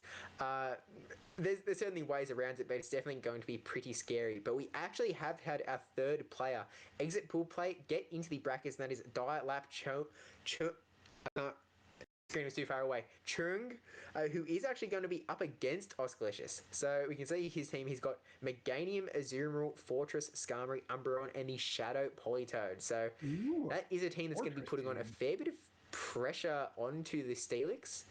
With Politoed's going to do a lot of damage with the Weather Balls, even though it's going to take a lot of damage from Thunderfang as well. Fortress has that play with the Earthquake that could land. Azumarill's got that bubble. It's going to be doing a fair bit of damage there, even though it is going to be losing in the even shields, as we looked at before with the Thunderfang, which I still think is pretty awesome. Meganium's going to be doing pretty good as well. And it's not like Umbreon's really being countered by Steelix. It's just kind of there, I guess. Skarmory's nice, but you need to be countering more than one thing, I guess. Countering is nice. While I am a fan of Fortress in general, I run Shadow Fortress quite a bit myself in some metas. I think its main job in this meta is to be kind of the anti-grass, to take down Meganiums, right? It just the bug fast move, bug bite, and being able to throw just the mirror shots to kind of chip away, make sure they don't get to an extra Earthquake or something, and then come out of that matchup maybe with an Earthquake to throw at something for the Fortress to throw. If we look at Oscarlicious's team, there's not a lot here for the Fortress to hit. I mean, there's no, his grass type is the Jump Off, which is flying grass, so it only takes neutral from the bug. It has those neutral aerial aces it can throw back at the Fortress. It doesn't take big damage from Mirror Shot because of how bulky it is, and triple resists the Earthquake. So I'd be pretty surprised if Dialap brought the Fortress in any of the games against Oscar. But some of the other, the Shadow Politoed looks pretty scary, and then that Politoed comes with the question, right? Is it Earthquake? Is it Blizzard? That's a really, really big thing to be able to answer in these games. Your Jump Left comes out of Politoed, and he's just charging up, and you have to make that call. Oh no, I know. In this manner, I feel like Blizzard is probably the way to go. You've got a lot of that grass, you've got a lot of flying types. I'm not sure how much Earthquake is getting, except the Azumarill matchup. Man, that's rough. I guess it's a case of, do you want Blizzard to be super effective to a bunch of stuff that's going to be super effective to, or do you want Earthquake to be neutral to the things that are going to be resisting the Blizzard? I mean, that don't care about the Blizzard. I guess looking at his line, right? He already has a Fortress and a Skarmory. Does he really want Blizzard also as grass coverage? My guess would be, because the Fortress has a bad matchup with Azu, the Umbreon has a bad matchup with Azu, the Skarmory, it's a pretty neutral matchup. I would guess he's running EQ on there for the Azumarill matchup, just so he has a second solid Azumarill counter on his line. Because right now, the Meganium stands out, obviously, as the primary Azu counter there. But then you have the Mirror, you have the Scar matchup's pretty neutral, Fortress and Umbreon will struggle there. So if you wanted a second solid answer, probably EQ on the Shadow Politoed. So the Jumpluff might be able to do some serious work there. It really walls the Meganium. It has a good matchup against the Azu. The Fortress matchup is kind of neutral. The Skarmory is kind of the only thing that Jumpluff's really afraid of. So if you can find a way to bring the Jumpluff and two Skarmancers, like maybe a Shadow Raikou and a Thunderfang Steelix, really that Jumpluff put in a lot of work against that line. We'll see what the outcome of that matchup is. Maybe Oscar, I know he does some content creation himself. Maybe he'll post how that went later. Be interesting to see that if we could. We're just waiting to see the other finalists that come in here so we can look at their teams and their matchups. Currently just the 3 locked in so far. I'm just looking at the pools, and Oscar just had to fight through Arrow to get here. Now, that's a pretty solid play, because I think Arrow won the Mazes $1,000 tournament just recently. You know, huge tournament, huge cash, and Arrow swept the whole thing, but able to come out on top 2-1 in Arrow and then just have more wins in the overall pool. Really just top job. Just really well done. I mean, all these pools are full of some very, very strong battlers. And Arrow came in really hot. 3-0'd the first round, 2-1 in the second round, then had a tough matchup versus Oscar, and then King's Ducks pool took him down, and then it looks like Arrow opted out of playing in round 5 after taking the 2 losses, which makes sense. These tournaments can go pretty long, and so competitors, once they're eliminated, sometimes will move on with their day. No shame in that. But Oscar taking that matchup off of Arrow, and then also Thidwrecker, Legendary Edu. Yeah, I mean these pools are so full of high level battlers. I'm looking at pool 6, which is looking at House Dark, Valarash, and EV2E, who we watched a lot in the previous stream as well. Oh, there's gonna be a House Dark, Valarash. Oh, Valarash came out on top 2-1. 2-1. That was that matchup. Really close matchup. We're just waiting for one. I'm not sure what that means as far as like who's actually standing on top in the bracket, because Valarash hasn't swept the other ones entirely. So again, a lot of numbers. Valarash has still got 2 battles left to play. Oh no, 1 battle left to play. There's a played round 5 before round 4 by the looks of it. Looks like House Dark only took the 1 loss in pool play, so kind of likely he's the one that advances there. I can kind of, if anybody else was undefeated, doesn't look like anyone in that bracket is undefeated. So we may be seeing House Dark come out of pool 6. Yeah, unless somebody else took only 1 loss but had a better match score for the tiebreakers. Pool 7, we're seeing Speediest Chief, the reigning Silver Arena World Champion, and Toshi, both in the one thing. Toshi came out on top 2-1 in their individual matchup. Toshi's gone 1-2, 2-1, 1-2, 2-1, and is in round 5 now. Whereas Speedy's Chief's gone 3-0, 1-2, 2-1, and then against a DQ in round 4. So looks interesting to see how this 5th round is going to go. Yeah, it looks like Speedy's Chief in a pretty good spot to win that bracket, win that pool if he closes out this final matchup. We haven't gotten the results for that one yet, but it looks like it's leaning his direction as he's a 1-loss player in that tournament. There is, okay. It looks like pool 8 looks like all those matchups are played. If I go back to the final stage, do we have more players locked in yet? No, it doesn't show the lock-in for pool 8 yet. Lion's Den, Panic, Chillis, Eat Strawberries, Sean, and Freezing Sun. If I work back this way, Panic, Lion's Den, and Sean. Sean took the victory there. Sean lost in round 2. Sean just with the 1 loss. Panic with a win there. The calculations are running.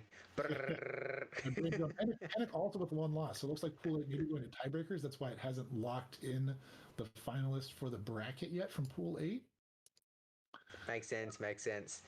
But in the meantime, while we're kind of waiting for these pools to go down, do we want to maybe discuss some other very recent news in terms of the new Sylph Arena meta for the month of June? Yeah, if you want to take a look at that, which is the Venture Cup. This was announced yesterday, less than 24 hours ago. Actually, I think it was more like 16 hours, something like that. We've got the graphic up here. Thank you to production.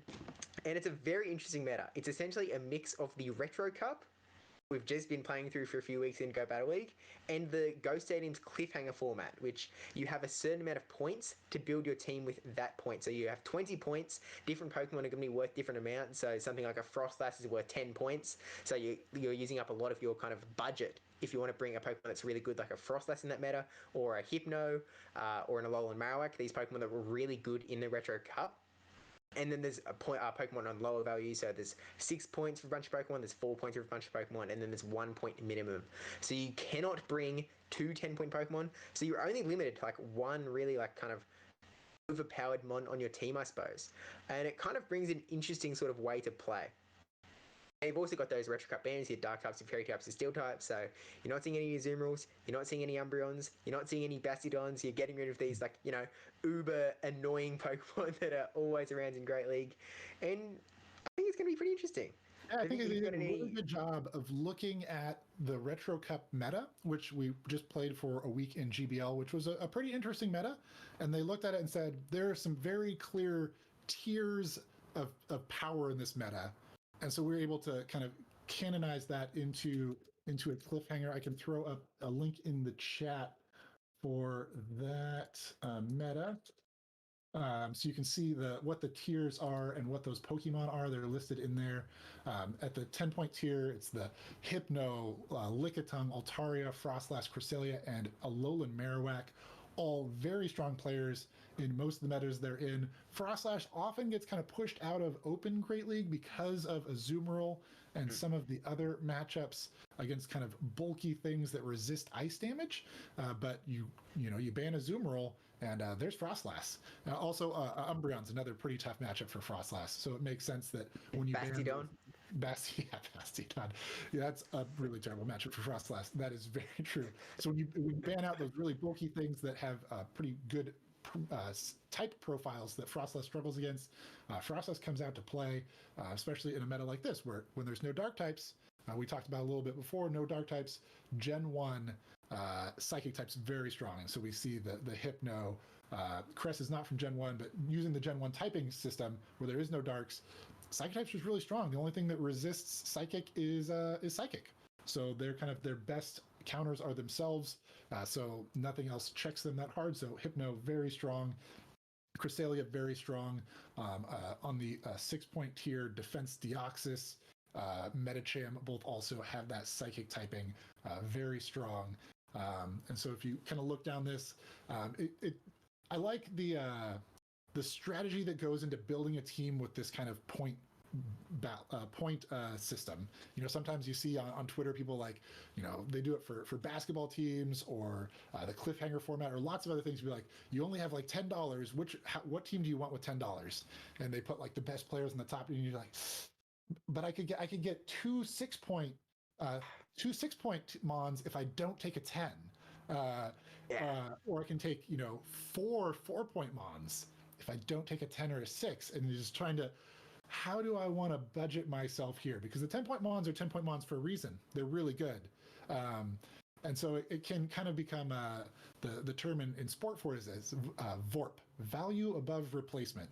How much better is Hypno than Defense Deoxys? Is it actually 4 points better? And so you're trying to budget yourself in that way and thinking about, you know, would I rather spend the 10 points here or 10 points on these other 2 things? Because one of those is almost as good as the 10-pointer. And so you can go pretty deep on that, chat. I have made some big spreadsheets for Cliffhanger before, trying to figure out which mon each tier is the most valuable, because that then determines like how best you can spend your points, and also determining how valuable each mon is above the things that do similar roles. So you don't like, even if Hypno is the best thing in the 10-point tier, if Deoxys is the best thing in the 6-point tier and it's almost as good, just spend the 6 points, save 4 points for something else. So it's really going to come down to that sort of roles. Like you want to go, okay, Lickitung is a 10-point mon. It is really good at countering those ghosts and psychic types. It's able to resist the ghost damage, able to put out a lot of super effective damage with the lick, able to have that body slam spam to hurt a lot of other things. It's got power whip to hit all the ice types. It's really good. At the 6-point tier, you have Licky, who also has lick damage, also has the normal typing, also going to be, resisting all of the ghost damage coming in. It's a pretty good mon. You save 4 points. You're able to bring in some other Pokemon there. You've got Zangoose in another tier. You can, go to Linoon, who I think is a 1-point mon, who also, again, normal type, has Shadow Claw, has the super effective damage. So there's these sorts of, you want to have these roles. And it's where you want to put the points. Like, I feel like Hypno, for example, there isn't really a great Hypno substitute in the lower tiers. Like, it's got that big confusion damage and it's the Swiss Army knife, which is a little bit hard to replicate, plus it being bulky. You do have Mew, down in the 4-point tier, I believe, that also has that sort of Swiss Army knife play where it can pretty much, there's a variety of moves. You have no idea what to have, and no matter what move is coming your way, you're going to be scared of it. You might have to shield, you might not. But, I mean, as we kind of talked about before, this is like getting rid of the types that were introduced to nerf down some of the other types, nerf down that psychic types. We've got the dark types that was introduced to counter the psychics. We have the fairy types that were introduced to counter the dragons. We have the steel types that were introduced, again, to just put more pressure on those types as well. And I mean, the psychics and the dragons. Yeah, exactly.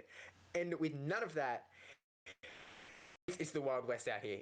And we're going to see a lot of, Dragon Breath users as well. I don't think many people are going to go for that Altaria in that 10-point slot. Instead, you're going to go for something like a Kingdra in the 6-point slot or a Goodra down to the 4-point slot. You're going to fill that same role for cheaper to be able to build a really nice, well-rounded teams. And, as time goes on, again, it's been less than 24 hours since this meta was released. There's going to be, plenty of people out there that are going to kind of do some groupings, figure out what the sort of best stuff is. I'm sure there's going to be a lot of content coming out. And, I know PV Poke just retweets a bunch of really great stuff. So, seriously, and PV Poke, awesome guy in general, by the way.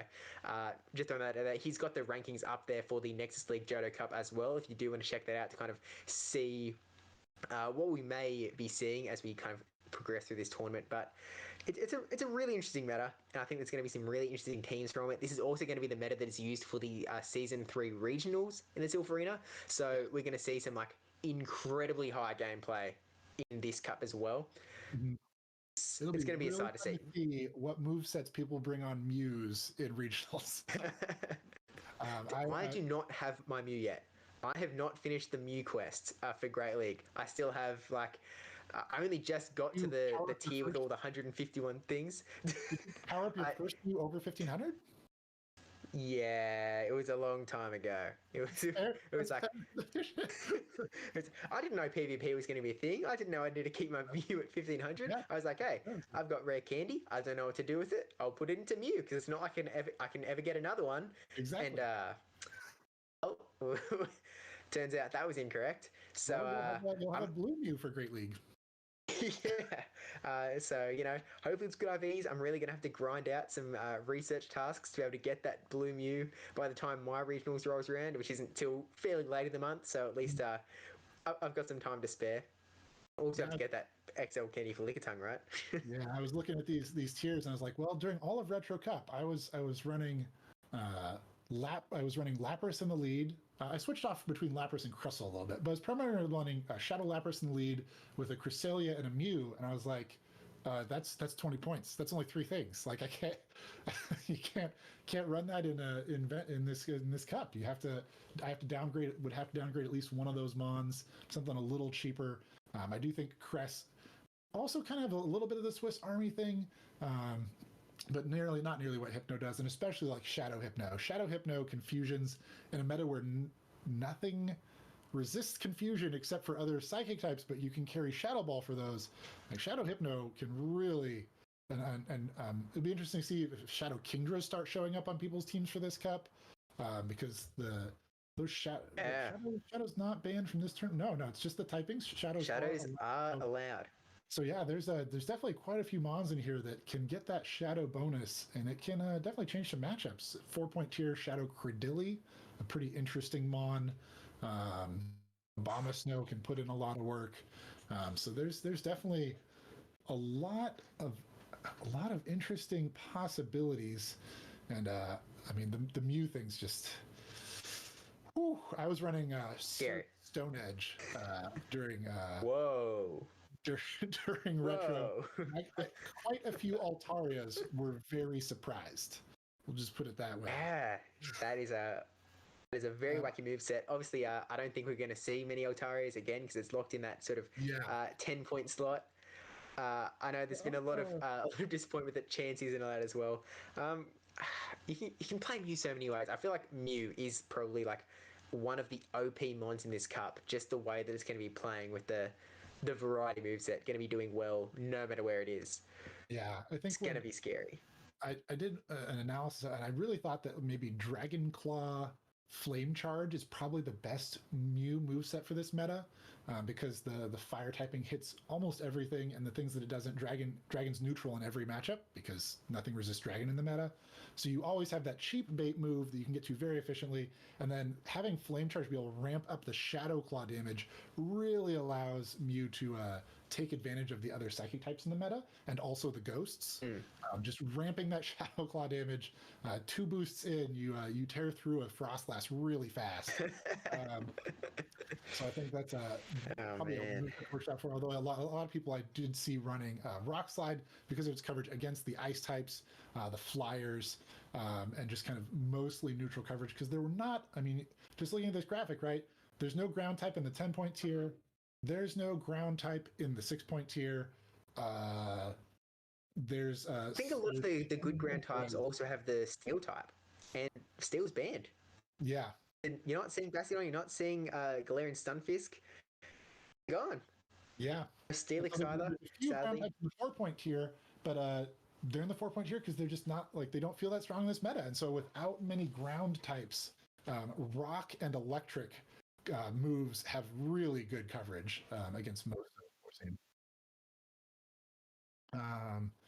But that's Venture Cup and Sylph Regionals coming up. I think they start next 2 weeks, next week. Starting in June. Yeah, June. A week away. Right on the graphic. Starting on June 1st, they'll be competing in those, and we'll be following along. I'm sure you all will be as well, chat, following along the regionals and then into continentals. See who gets crowned the Season 3 Sylph Champion. But today, we're seeing who gets crowned the champion of this Johto Cup tournament. $1,000 on the line, $400 for first place, and a lot of high-level battlers advancing through the pools. And I think we're going to go to a quick break, and then we'll be back with some more battles. Most of the finalists for the bracket are in there now. We've got 6 out of 8 of them.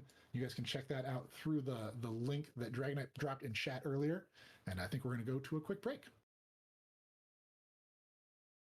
Real soon. Don't go anywhere.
Alrighty, guys. I know we said we'd try to take the quickest break that we can, and I believe that was a pretty efficient one here. Looks like there were a lot of matches in pool play that came down to like either a tiebreaker situation or that the matches just dragged a lot. There's some high tier gameplay finishing up. We still have pool 6. That we're waiting on to close, but every other match has closed out. So we have one hell of a ringer match coming up to you guys. I know it's my job as the host to break some stuff down, but I want to hear from the folks that are battlers, from the folks that are far deeper into the community than I am. So I'm going to pass this one on directly to our casters at hand. So that's going to be 6-4, and that's going to be PvP Steve telling us about our match 1 quarterfinals. Guys, this is going to be a good one. Take it away. Oh man, there is going to be some big plays coming up in this quarterfinal. I'll tell you what. So yeah, as Dragon Knight said, a lot of the pool plays have closed out, and I'll bury the lead a little bit here just by saying in the other brackets we've had still world champion Speediest Chief come through. He's going to be playing Creaser in the first round in the quarterfinals. We've seen Evan 777713 coming through. Hey, I love a guy that's got a 7 in the username. We've seen Panic come through into the quarterfinals and that's the matchup we're actually going to be watching. We're going to see Panic versus Rise to Occasion. Rise actually the winner of the previous Nexus League Kanto Cup tournament, coming home with the $400 first place cash prize. Mazer v Mazer. We're seeing Rise v Panic. The friendly fire is on. There's going to be some broken hearts here. We just got the lock-in for the last pool there, and it's House Stark 93 coming into the final stage here, the single elimination tournament. So it'll be Evan 77777713 versus House Stark 93, both with 3s at the end of their name. Panic 23 also with 3. So we have 3 players with names ending with 3 in the final bracket here. If you haven't changed your name yet in Pokemon Go, you can do that periodically. You may want to put a 3 at the end of your name if you're trying to advance into tournaments. Seems to be doing pretty well, but we're also seeing Rise 2 Occasion, Speediest Chief 2, Panic 23 has the 2 in there as well. So a lot of 2s. Maybe numbers are just good. We should really just be having numbers up in here, I guess. I guess I'm pretty sweet because my game name is Steve7. So I'm pretty sorted in that regard. You might need to get it. Oh, you've got plenty of numbers in there. Numbers pretty well. We all like numbers here. But looking at this first matchup between Panic and Rise, got their teams pulled up here. Rise to Occasion. Both these teams a little spicier than what we saw during pool play. Rise running Ampharos, Umbreon, Skarmory, Quillfish, Jumpluff, and Hitmontop. Have not seen many counter users, but I think we're locked in. We're going to game 1. And that on Rise to Occasion's team, that is not Fluffy, that is in fact Ampharos, but you guys get it, you know what's up. Or we're going to see a really cool level 50 Fluffy come onto the field, and it's going to be sick, cannoning down that Zoom roll. I would be super excited to see it, to say the least. But we'll see how it goes nonetheless. Interested to see what Pokemon they're going to use here, because, I mean, again, as you said, there's some very interesting picks here. We're seeing that those Raikou from before on Panic's team as well. We're going to be seeing it from the perspective of Panic. I don't know what... Having an electric type on their team, both these players using Jumpluff as their kind of the grass roll as an anti-Azumarill instead of Meganium. So very interesting to see kind of that pattern in these teams, both of them with the Umbreon and the Skarmory, but Rise actually no Azumarill coming into the tournament, where Azu is like the king or queen of the meta, the biggest mon in the room, and Rise feeling not like it is a necessity. And this is an interesting lead. We're seeing the Raikou from the Panic up against the Jumpluff on the other side. Not seeing any moves coming in from Rise's side. Maybe lag, maybe freezing out. We may have to exit this game. Yeah, it looks like they're exiting out. So we'll get that battle sense again. Hopefully no issues here. I'm assuming we'll play the same sort of way with same... We're expecting both players to bring those same leads in with the Raikou up against the Jumpluff, which is... It's a pretty good spot for that electric type up against the flying, right? Because it's flying and grass, it's actually taking neutral damage from the Volt Switches, any wild charge that would come out, and meanwhile doing back a neutral Bullet Seed and neutral Energy Ball. Raikou outpaces generating. Actually, let's see, because its moves are slightly cheaper. I'm going to go look that matchup up here real quick over on PV Poke. I know we've shouted them out a couple times. Awesome tool and site, and grateful they worked with us on this tournament to give us rankings and help people plan their teams. Raikou versus Jumpluff, neither one of them is Shadow. Raikou, we did see that was Volt Switch and not Thundershock. And Jumpluff's moveset, not much variation there. It's pretty much always going to have those moves. Raikou. Seed Energy Ball Aerial Ace. Yeah, Raikou. Raikou loses the 1s and 2s. The even one shield, and two shield. Okay. Raikou loses those matchups, but it wins the 0s, throwing a double wild charge before the Jumpluff can get to a second move.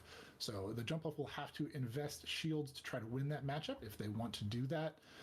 Energy Ball, kind of the bigger move here for Jumpluff, hitting Raikou for about 53% of its health, where the wild charges come through for about 43%. The Volt Switch is definitely more damage pressure than Bullet Seeds are. But and we might see the Volt Switch and dip as well. Wild Charge and dip, sorry. That's true, yeah. Clear that debuff. Force that shield out of the Jumpluff and then switch out. Could be an interesting play, the old chip and dip. So we are going back in here. Panic's locked in, just waiting for Rise to put in his team again. And second time's the charm, right? That's the saying. We don't need to go to a third. Second will do. We'll see what they do end up doing here. Going in. And there he is, and there's the Jumpluff. So let's see how they do decide to play it. Can't really go either way. As Ninja just went through, Jumpluff is going to be... Oh, no, we're seeing the reverse now? Okay, no, it looks like it was just visual lag. It's caught up. Yeah. No resets required here, but... Alright, we'll see if a shield does come up straight away. Yeah, it'll take him under half if he no-shields this. But opts to shield the wild charge, and then we see the swap. Ampharos. Coming in with the Umbreon versus Ampharos. Ampharos definitely a little bit scary for this Umbreon, a little bit. If it can get that, big old Focus Blast off, it's going to hurt. So, I mean, also Ampharos is doing enough damage as is. He's a little bit squishy, so he's taking a lot of damage from those foul plays as well. Also interesting to see that Panic here has opted to run Dark Pulse on his Umbreon. Normally we see foul play. That's what we've seen in all the previous matchups where there's been an Umbreon so far. But Panic going for that slightly harder hitting move that costs a little bit more. The big Volt Switch coming back through as he goes for this Dark Pulse. That does not feel good, giving your opponent 4 free turrets, 16 energy. But still, that's really rough. Would have loved to.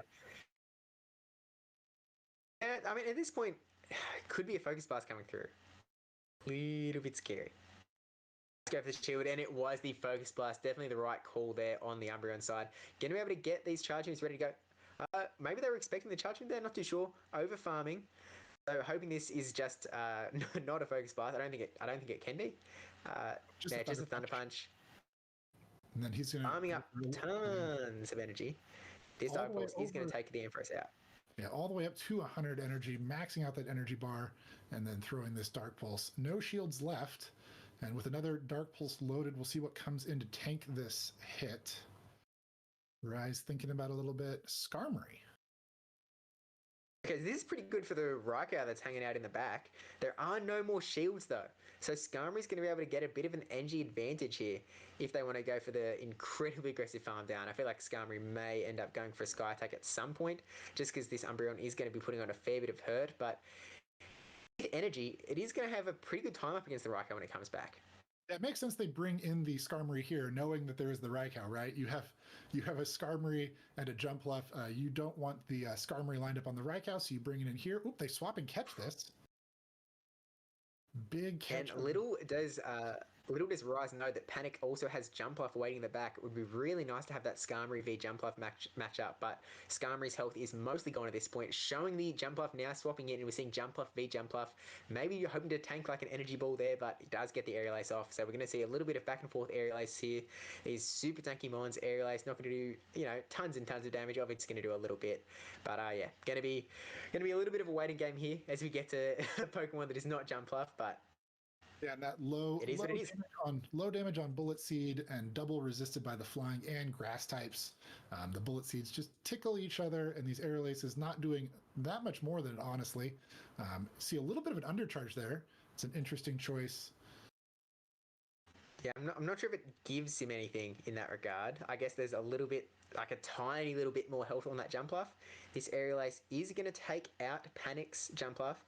So I guess he can potentially get like the tiniest bit more farm, maybe.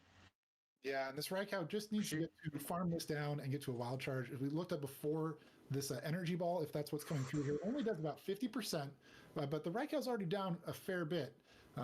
So it's a question of, oh, that's a big 50. Oh, what a swap from Panic. The attempted swap from Rise to throw this charge move, Panic knew exactly what was going to be happening, catching this Sky Attack on the Umbreon. That is such an amazing catch. Trying to farm down this Skarmory, and he is not going to be able to, just barely. Skarmory home by a sliver. The sliverest felt. Oh, it was just about to go down. Wow, Rise taking that one out. I thought Panic might have swung the tide completely there with the swap into Umbreon to catch the charge move from Skarmory, but no. Able to just barely pull the charge move out on the Skarmory.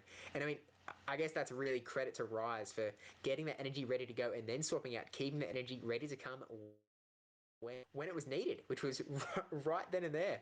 Yeah, being very patient with when he threw his moves, when he used his energy, and over farming significantly in some of those matchups. We saw it in the jump left matchup as well, right, where he charged up almost over 2 moves and then threw the one aerial ace, and then Panic tried to farm up to another one, and there was a CMP there because Rise was only 1 bullet seed away from having another move.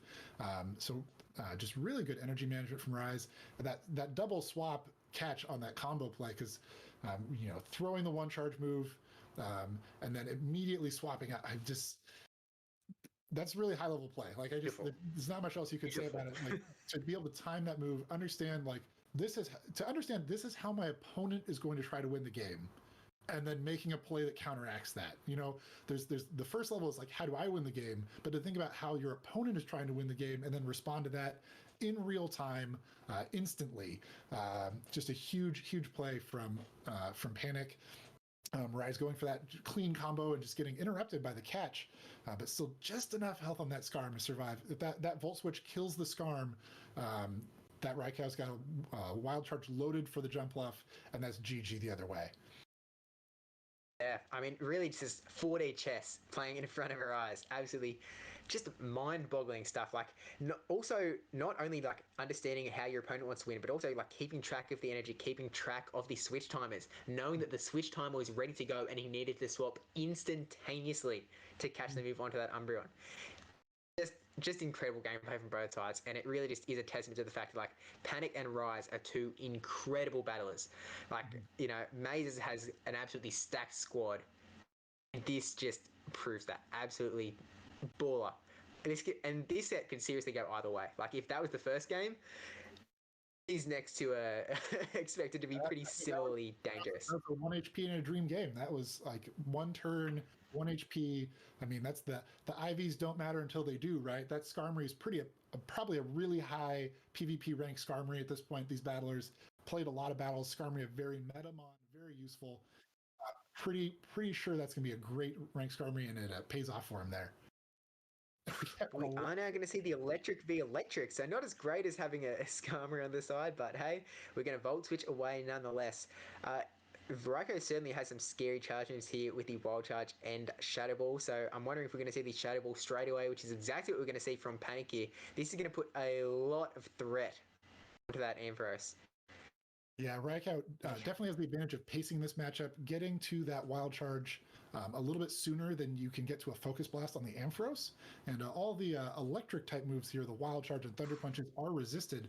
So you can see the Raikou can afford to tank a Thunder Punch, but the Ampharos cannot afford to tank a Shadow Ball. But we get a swap out here from Panic, not wanting to risk the Raikou, saving that energy for later. He did get a couple Volt Switches before he switched out, and that could be a major factor later in the game.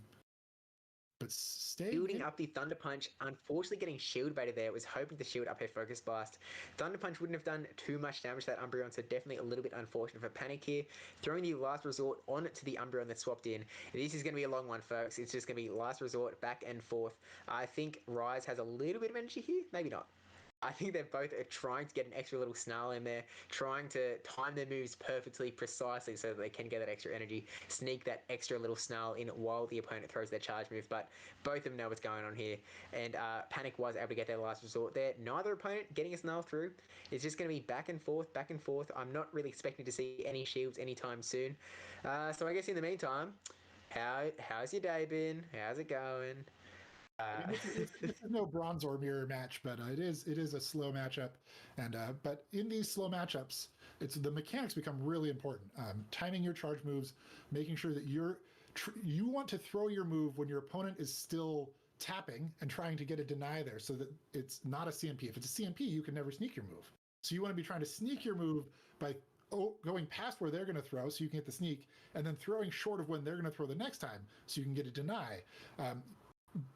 But those systems just there, we saw Rise get a snarl through. Reliable, but like that's the goal. If you can get a snarl ahead, you win the matchup. And so we see that kind of play out in the slow match. There's a snarl back through. He will survive a last resort here and should now outpace to the next move. Yeah, getting pretty low, but he's definitely going to get to that next last resort. Could even just go for Dark Pulse. Ooh, did not throw the Dark Pulse. Yeah, had the move in overtime. I guess he's didn't really get a bit of farm on the on the Raikou. Come back in and get 1 volt switch or 2 volt switches. A little lag there, but that looked purely visual. And he's trying to swap out instantly. Wow. This guy catching straight away onto the jump off, keeping that charge move locked and loaded, ready to go. He's got the wild charge and the shadow ball. He can go for either later on.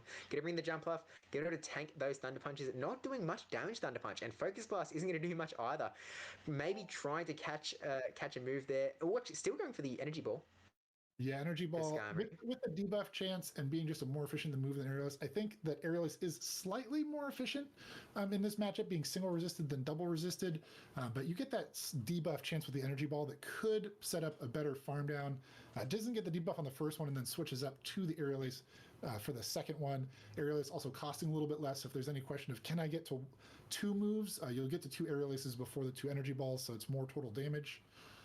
But this Skarm, probably not investing any shields here, farming down. It's going to come out of this with a lot of energy, and that Raikou also having energy, but not enough energy for 2 moves. Only has energy for 1.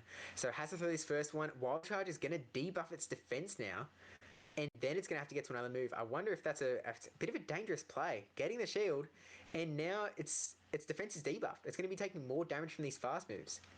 And this is like... Yeah. I think he just opts to no shield. He's in that situation. He knows the Skarmory's got 2 moves, essentially fully loaded, and the Skarmory has 1 shield, and he only has enough energy for 1 move. So there wasn't much play left from that position. Once that jump left got locked in, and just really heads up on Rise's part there to farm up with the Ampharos as much as he could before the jump left gets to a move, and then swap in the Skarmory, where all the energy that jump left's stored up is useless. He gets to save the energy on his Ampharos for later, and then also gets to do a big farm down with the Skarm on the jump left. Just a pretty commanding position from that point in the game. Yeah, exactly right. And unfortunately, 1 charge move banked up on the Raikou just was not enough. Unfortunately, needed to have... 2 would have been nice. It would have been really deep up to that point, and then still would have had to take on the Ampharos in the back. So needed to get to an extra 2 charge moves to be able to win out that game, which is a bit of a tall order, especially when it is such a sort of squishy Pokemon. Like, it's taking a lot of hits left, right, and center. It's not loving... Thunder Punch isn't that big of a move. We saw how much it was kind of doing to Jumpluff, who is a pretty bulky mon. But it did a fair amount of damage to Raikou. Even though it could tank it, it still did a fair bit. So it's a little bit scary. I think maybe a turning point in that game was Rise being able to get that shield out of the Umbreon with a Thunder Punch. If Panic no shields that Thunder Punch, the Umbreon's still in a pretty decent spot. The other Umbreon comes in. You're a little lower health, so you're going to lose the matchup. But maybe you can control it to a position where you lose the matchup in a place where you can get a little more farm down with the Raikou, which can do more with the energy than the Umbreon could anyways. And then the Ampharos is out that energy, and you still have a shield. And so you might have been able to end up in a situation at the end of the game where you have the Raikou, you get a bigger farm down on the Raikou, so it maybe has 2 moves loaded, and it still has 2 shields instead of being down to just the 1 shield. But I can understand the threat there with your Umbreon. You swapped in. They have a lot of energy on their Ampharos, and they still get to choose what they're going to swap in on you. You don't really want to tank that Focus Blast. There's a lot of pressure there, and that's why baiting works. There's a lot of pressure on you to shield the move because losing that much health at that point in the game is very risky. So it's safer to shield, but that enables them to then save a bunch of energy and take your shield away. What's up, Quick Bubble? Okay, thank you. Thank you. That's not on camera. Quick Bubble trying to deliver a snack for the next break, I think. Thank you very much. Always good to have support staff. So we've seen a lot of electric types in this matchup. Like Ampharos has come in every game. If we look at Panic's team, you can kind of see why. Like the Azu, not a great matchup against the Ampharos. Ampharos has the Focus Blast for the Umbreon, has a good matchup with the Skarmory. The Raikou matchup is kind of awkward. It's a little Raikou favored because the Shadow Ball is such a threat, and it comes out faster than Focus Blast can. But then again, has a pretty neutral match with the Jump Bluff, and I think he's identified that while people brought Granbull to this tournament, not a lot of people bringing Granbull to the games. Feels pretty high risk, just in terms of what it offers to your team and the matchups you're likely to find it in. So Ampharos, it's maybe more of a pressuring mon as opposed to sort of a useful mon, maybe trying to just put a little bit of a stop to the sort of Umbreon devastation, especially in the Sims. Umbreon can certainly sometimes stand out as quite a good little mon, and you need something that kind of hard counter, I suppose. But I guess Rise also doesn't have a Azumarill on his team, so it's kind of interesting that the Electric is still coming out despite that. No Azumarill to counter, but still just a really good Pokemon. Like, it's able to do a lot of damage. I mean, looking back the other way, right? Nothing on Rise's team resists the Wild Charge except for the Ampharos, and Raikou has a pretty good matchup there because it has Shadow Ball. So it makes sense that these players are bringing these electric types, no ground type on either team. The only grass type on either team is the Jump Bluff, which is flying, so it takes neutral. There's no Meganium here. That's a huge threat to most electric types in the meta. So it makes sense these players are bringing these electric types. Very interesting that they chose to bring these specific ones instead of like the Lantern that we were seeing a lot in some of our earlier series. I mean, one thing that we can do is take a look at the sort of a bracket. It looks like Rise is the only one to have finished the bracket play, or they're the only ones who have put in a result. Actually, it looks like they've ended in 2-0, so I'm not sure if they're not playing their third battle here. They might just be sticking with it at 2-0. Because there's no more tiebreakers once we get to there's no more tiebreakers. Yeah. Makes sense. And Rise, I mean, those games were both games that game 1 specifically felt very close, and it felt like Panic had a very good shot at that game, but then just didn't quite close it out. That 1 HP on the Skarmory kind of sinking game 1. No losers bracket, baby. The chat, Dragonite. But so we got Rise advancing to the semifinals. Have not seen any results posted for the other series yet. But Rise looking to repeat his mark from the Kanto, trying to get like a full sweep of the Nexus League, just never lose a single battle, win every tournament. At some point there's going to have to be like a Rise ban so that there isn't just allowing one man to dominate. We'll have to like get as many Rise counters in as possible. Rise has to submit his team a day early so that everyone can team build to beat his team. We're gonna have to put in some sort of handicap on this guy. He's just too powerful, and with such an interesting team as well. Like, himself. He didn't bring a Azumarill to an Azumarill meta. Like how else were we supposed to handicap this guy? He brought Hitmontop and an Ampharos. What else are we supposed to do? Unhandicappable. This guy, absolutely really crazy. Interesting. So he is crazy, really crazy. The Hitmontop's a really interesting pick, though. There's not many of those.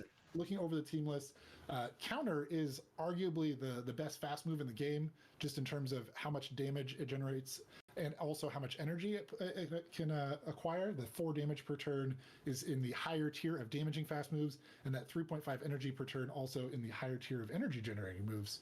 But Gen 2, not many counter users. There's Wobbuffet, Hitmontop, Pseudo Wudo, and Donphan. I think those are. Yeah, I think that's it.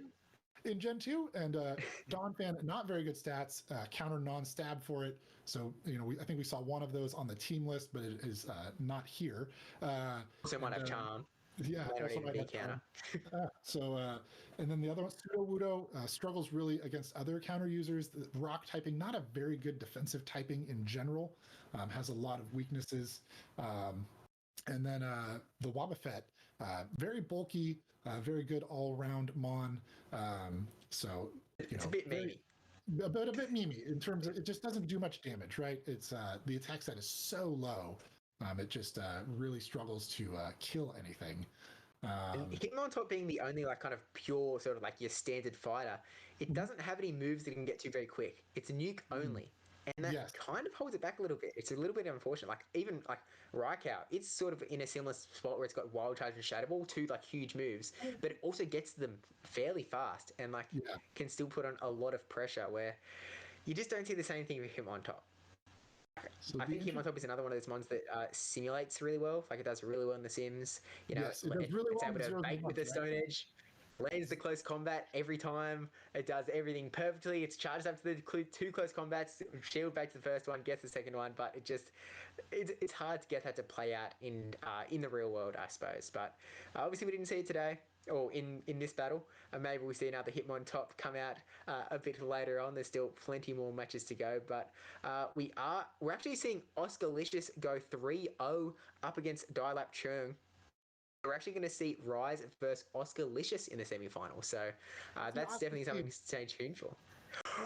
Steelix is coming out. Steelix is coming out. Steelix is coming out.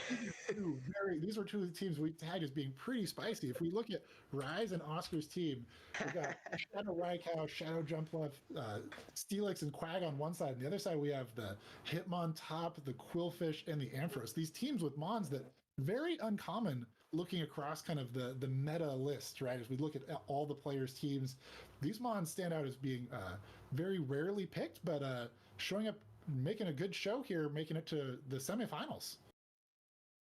And unfortunately for Steelix here, there's no Azumarill. Rise doesn't have an Azumarill to Thunderfang down. So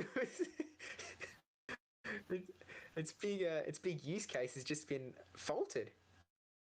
Yeah, I mean, still as a solid answer for that Skarm. Had a Quillfish still exists. Quillfish still exists. Quillfish probably with Water Gun, so that's a little. The Steelix, I think, wins Water that. Gun, Aquatail. It takes a beating. And then the Hitmontop, very scary for the Steelix. So look at this team. This might be a situation where the Hitmontop comes out. It probably can just counter down Raikou and the 2 shields. Has probably a similar kind of matchup with the Quag. So I mean, this look, maybe we see the Hitmontop in this next round. But we're going to take a quick break before we get to those battles. Other players are still finishing up their quarterfinal games, and we're going to go to a quick break and be back with the next round in just a little bit.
And we're already back. What a quick break. And we are going to be going in to the semi-finals. As we were saying before, taking a look at Rise to Occasion versus Oscalicious. Two incredibly spicy teams. We're seeing Rise to Occasion come in with no Azumarill in this very heavy Azumarill meta up against Oscalicious, who is running a very nice team with that Steelix that we were maybe hoping to see, but may not see this time around, unfortunately.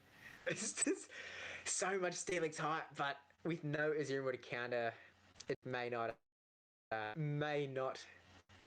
see the light of day in this battle. Oscalicious will just have to beat Rise to Occasion, get to the finals to be able to use that Steelix up against whoever wins out in the other brackets, who are still playing at the moment with Creaser versus Speediest Chief and Evan versus House Stark. So we'll see how they go, but we are going to be taking a look at Rise versus Oscalicious first up. We're going to be seeing it from Rise's point of view.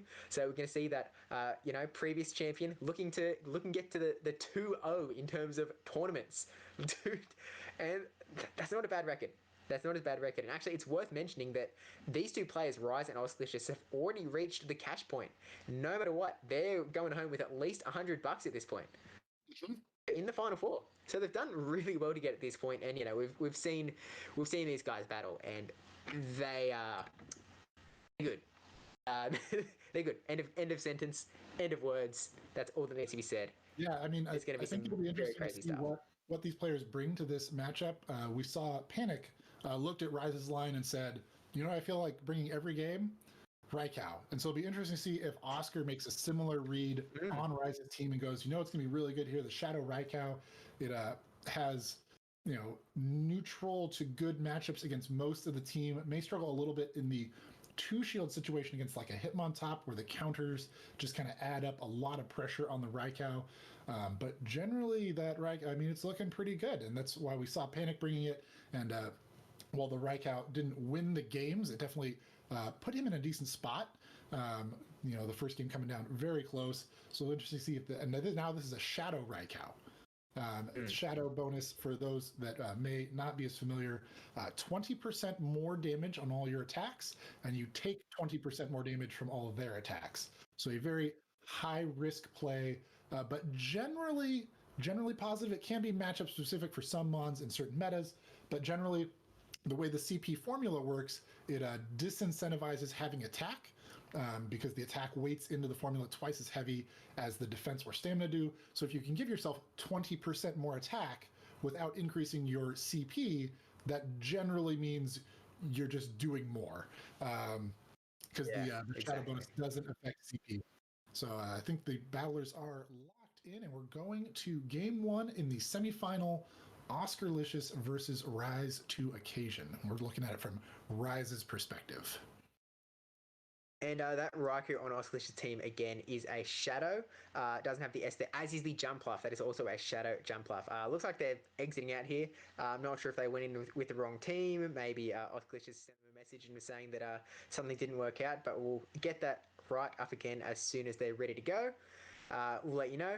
But just to kind of quickly go over those teams again, because I don't think we kind of breeze through them. Back into it quick. Oh, we're back. Okay. Jumpluff v Jumpluff. We're seeing the one versus the Shadow. So this is kind of that case where like the Shadow does 20% more damage, but also takes more damage. So it kind of like evens out in the end, I suppose. Maybe there's a bit more reliance on shields potentially. It can really come down to like for these specific Shadow versus non-Shadow mirror matchups, it can come down to like rounding, where maybe increasing the damage by 20% rounds up in some situations and rounding down in the other situations.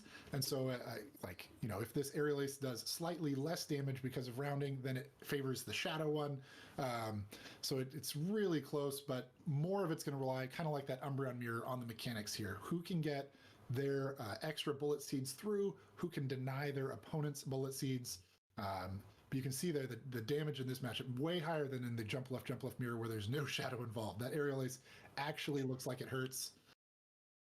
I mean, hey, that's a good thing. It means faster matches, but we are seeing the swap out from Oscalicious into the Skarmory, maybe trying to farm down the rest of that Jumpluff and take out its energy, maybe catch a move, but unfortunately, just lets Rise swap into this very highly saturated Ampharos coming in here. Presumably going to shield. Oh, no shield. Going to tank the Sky attack. It's going to tank one. Oh, actually, that does way less than I thought it would. Yeah, Ampharos, Potentially take another one. it's a kind of middle of the line stats. It's not particularly bulky, but it's also not very attack weighted. So, in these matchups where it resists all of the moves, it feels pretty solid. And you can see that Thunder Punch. Thunder Punch not a very efficient move, but super effective. And down goes the Scarm. And we're seeing that jump off, come back in, gonna eat another Thunder Punch straight away.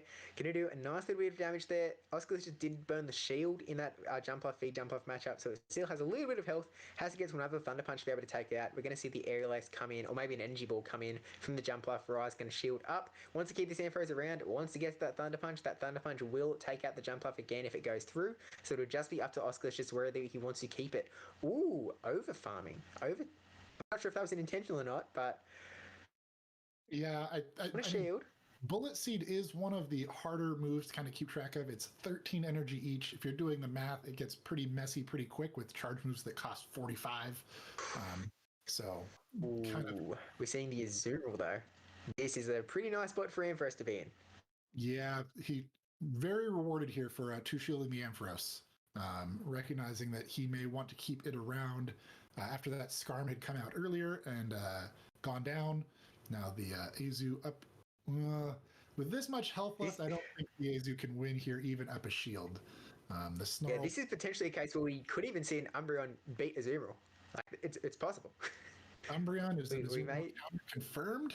Maybe chat because it does maybe 2 play roughs to KO, and this last resort plus the Snarls I think is going to get the Umbreon there. So they're going to need to shield this one. I hope they no shield. Maybe they were hoping for that time. And Umbreon does outpace the Azumarill, so it's going to get to these charge moves a little faster. The Azumarill needs a couple more bubbles to get to another play rough, and the Azu just lets it go. Just lets it go.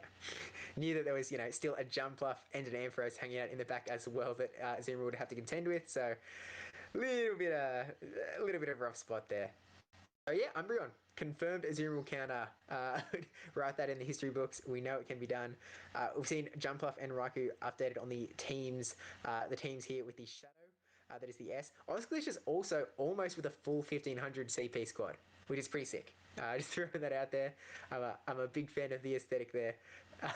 So really well played, even if we aren't going to see the Steelers come out. But how do you think Osculus just needs to adjust to be able to kind of come back here? Yeah, I mean, that swap into the Skarmory was really high risk. It makes sense that he would do it, knowing that Rise might have that Electric type in the back, and he needs to bait it out so that it doesn't line up on the Azumarill as well. But shielding, it's the situation he did it from isn't ideal because he shielded his Jumpluff first, so he's down a shield, and then makes that swap. Puts in a situation where the Ampharos really could ramp up. Farming down the Skarmory, getting a lot of energy, still being ahead of shield, and then being ahead of shield and energy going into the back half of the match. Honestly, like if you're going to swap and try to bait out the Ampharos, Azumarill probably actually better at baiting it out. It's still going to take super effective damage. It's still not going to win that matchup, but it should at least be able to force a shield out because a play rough is much more threatening to the Ampharos than a Sky Attack is. We saw how little that Sky Attack did to that Ampharos. You can definitely just eat him up for breakfast, lunch, and tea, and it does not care at all. And how Thunder Punch did so much damage as well. Barely need to throw any energy at this thing. It's Gonski, but we are jumping into game 2 now. Rise up against Osculus in the semi-finals. Umbreon coming in the lead up against the Jumpluff on the other side. Pretty interesting matchup. Because I think it's just a really sort of neutrally fest on both sides. Jumpluff generally wanting to go for that energy ball. Going to keep throwing stuff. And we're presumably just going to see foul plays coming in from the Umbreon. So it's just going to be throw mass foul plays and mass energy balls back and forth. Yeah, maybe there's potential for an aerial ace bait from Jumpluff. Like that would have been maybe a little bit too risky to go for. But Rise did burn the first shield there. Going for the foul play now. Yeah, Rise valuing the health on this Umbreon. They both shield. So this is another matchup where the fast moves are doing very little damage. Bullet Seed and Snarl are essentially clones of each other. They do the same amount of damage and generate the same amount of energy. The Energy Ball is a slightly more efficient move, does a little more damage per energy than Foul Play does. But the Foul Plays do come out a little faster because it only costs 45 energy, where the Energy Ball's a little... I think it's 50. So the Foul Plays come out a little bit sooner.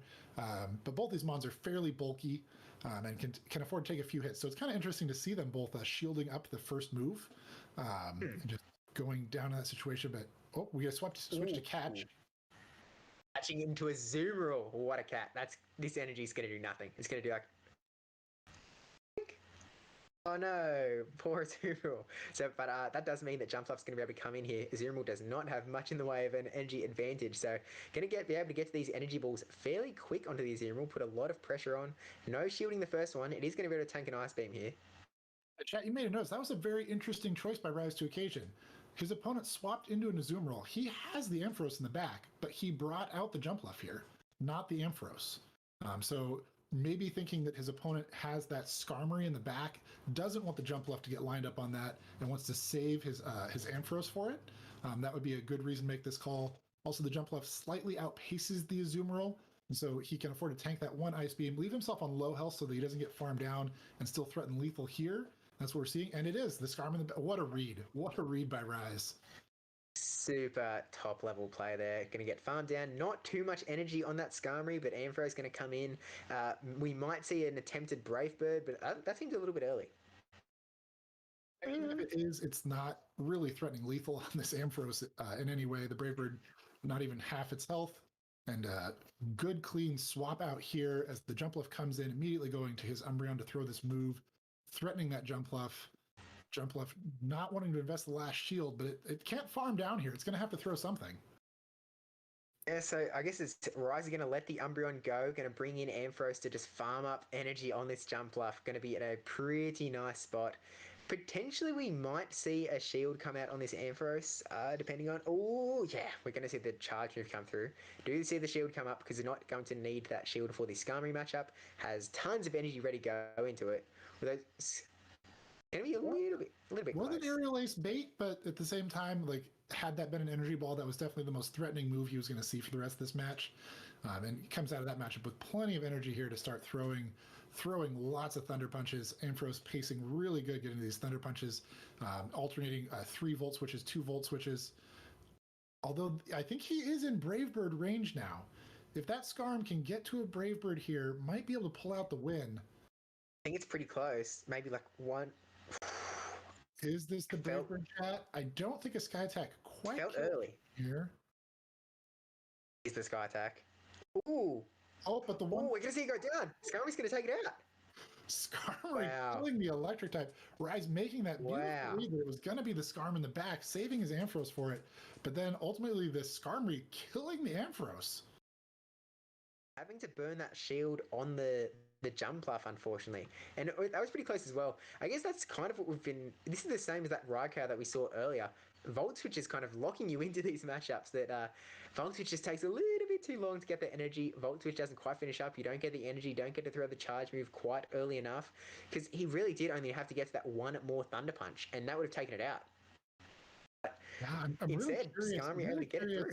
If the Jumpluff had gotten to enough energy for an Energy Ball there, if that was an opportunity where if he had been counting a little cleaner and would have known that was just an Aerial Ace, the Aerial Ace from Jumpluff does 30 damage, and a Sky Attack from Skarmory does 37.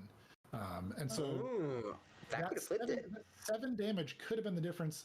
Each of the Air Slashes from Skarmory is a mere 5 damage. So if he could have saved that... If that kill was essentially an exact kill or close to it, that Ampharos could have survived the Aerial Ace, shielded the Sky Attack, finished that Volt Switch. Got the Thunder Punch off. The Thunder Punch off, yeah. Wow, that is absolutely insane.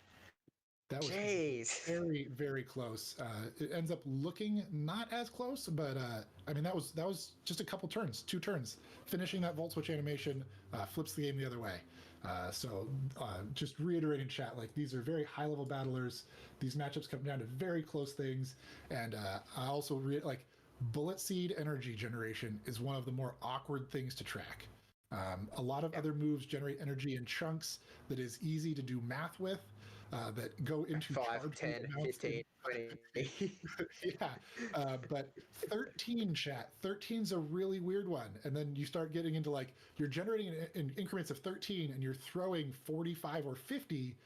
It can get really messy really fast. And so that's definitely a hard one to keep track of. And don't fault Rise for shielding that aerial ace. But at the same time, that shielding the aerial ace could have been the difference in the game. Yeah, really crazy stuff, and that is what it comes down to. Like, we are in the semi-finals with some like absolutely stacked competition. This is what we are going to see, and this is only the semis. Like, there's still one game to go here in the semis. It's 1-1. Whoever takes this single game out is going to be going into the finals of playing for the full $400 first prize out of the $1,000 prize pool, and we are seeing what a good lead for Rise. I have to see an instant swap for Ross Glicious. Instant swap into the Skarmory. We're going to see Ampharos come out. A really good start. Really good start. Incredible start for Rise. Yeah, because not only does he get a very positive matchup here with the Ampharos on the Skarmory, you can see in the back of Rise's line is his jump luff, and now that jump luff will never see this Skarmory. And Rise probably feels pretty good about that. Looking at the teams, I mean, what else? Oscar doesn't have another good answer. Nothing really. So that and unless Steelix maybe comes out, but even that scared the energy ball, and we're not going to see Steelix. Let the Skarmory go though. Here comes that jump off. Going to be throwing just straight thunder punches, doing as much damage as possible into this thing. Yeah, and the Ampharos keeps pace here with the jump lift pretty well, and those thunder punches, while not a big chunk of damage, they're going to add up. Here comes another one. Like it's not Oscar's in a really tough spot. What could he possibly have? I mean, maybe the Steelix in the back is his only answer here. If he has the Steelix, we don't know, chat, but that Steelix resists these thunder punches. Maybe could get a farm down here. Has a really good matchup with the Skarm. If you get some kind of energy lead, maybe take that into the jump luff. But the Skarm comes back out here into the jump luff, and it's just going to farm down. It doesn't care, and it's the Azumarill in the back. Oh no, it's an Azu in the back. Oh dear. Throwing the Sky Attack here, just knowing that he can just quick move down that jump luff. So throwing this now, trying to get some shields out of this Azu. Jump luff coming in. It's 2 shield versus 2 shield. Azu does have a little bit of an energy advantage, but these energy balls come out real quick. And has the opportunity to go for an aerial ace bait as well. Yeah, the pacing here is pretty similar. Feels scary though. It takes 5 to get to the first energy ball, but then subsequent energy balls, you can see how that last bullet seed put him, the bar started filling up again. He's going to get to that second one after 4, and the Azumarill keeps taking its 5 for every Ice Beam. It just keeps being 5, and so the jump luff, as this matchup goes on, will keep pulling a little bit further ahead and a little bit further ahead. You save that extra bullet seeding is pretty nice as well. Yeah. Really just helps that pace. I think they're even now after this bullet seed. We got an extra bullet seed in there, but actually sneaking a bubble through. Maybe not anymore. Maybe not anymore. But either way, this is going to pressure the last shield or kill this Azumarill, and now he still has a full health Skarm. The Skarm still has a shield. He can just farm down this jump luff and get to a Brave Bird, and that should close out this game. Yeah, absolutely. 1 fast move, 2 fast move. Down it goes. It's got energy. Gonna be able to shield up the first Ice Beam. Gonna be able to get to the Brave Bird. It's pretty much all she wrote at this point. Nothing to be done. Unless Rise decides to go get a sandwich, forgets that he was playing Pokemon Go. He goes, oh no, I forgot that I had to take out an Azumarill. Maybe Oscar can take it, but yeah, that Brave Bird going through and closing it out with Rise to occasion. Going forward into the grand finals. Wow, that is... This guy, Rise to occasion, already winning one entire tournament, just was like, nah, that's not enough. That's not enough. We want more. We want more. Number 2, please. But Osclicious not going home empty-handed either. He has managed to land himself in the cash zone, so he is going to be going home with at least $100. There is going to be a losers bracket depending on who loses the other semi-final. So we'll see how that matchup goes to kind of see how he ends up with the $100 or $200 prize. But Rise, get playing for the 400. against Yeah.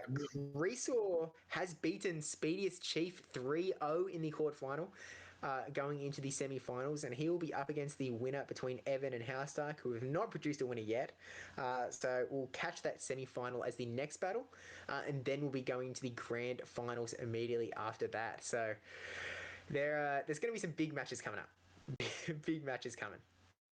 Yeah, Rise. I mean, the first two games in that series were really close, kind of back and forth, but then just having that like soul read on Oscarlicious in game three, bringing the Skarmory lead for the jump off, and then the Ampharos counter swap when the Skarmory came in, just a commanding position in that game. Incredibly rough. There's just not much on Oscar's team, short of him bringing the Quag that could really handle that Ampharos once it got an energy lead. Yeah, unless he 5-head brought the Steelix in, there's just not much that could have been done. I think the first two games, Rise was on a plane. He was on his way over to Oscarlicious' place, and then just in time for the third match, he was able to stand over his phone, look at who was picking, bring in the perfect, and just absolutely wreck Oscarlicious in that final game to close it out. But I mean, those first two games were truly incredible stuff. Like, such a high skill level between these two battlers. Either one of them could have come out on top out of this series and go forward to the grand finals.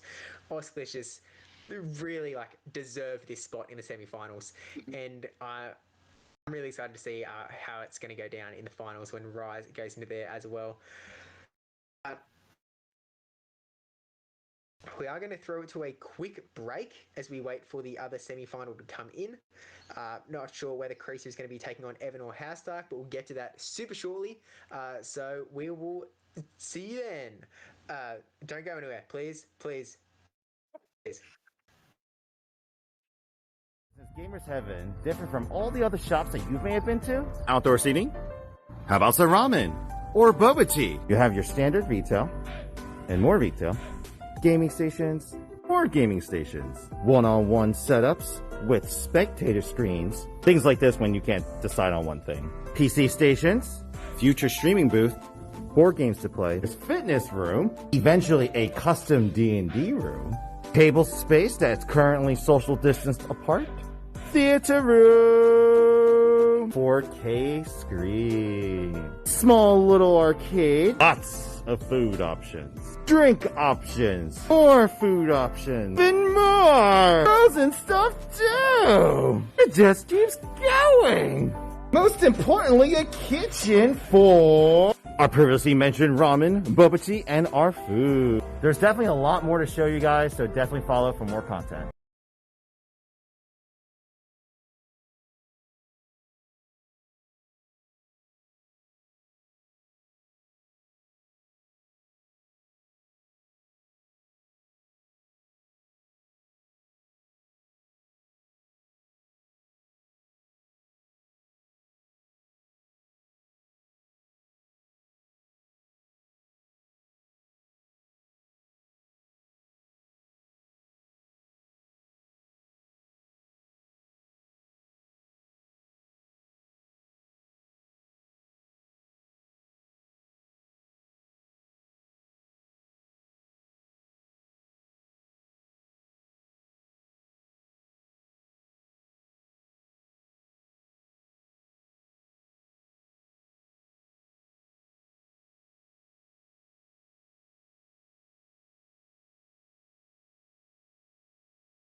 Hello, how are you? We're back.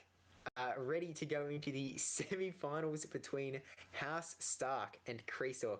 Two incredibly strong battlers. Like, these guys have such incredible records. They've got tournaments left, right, and center. They're just falling in their wake. House Stark, one of the OG Elite Four battlers that is done some very incredible stuff ever since PvP came out. Creasor, incredible battler, one of the best in the world, super high ranked on the Sylph leaderboards.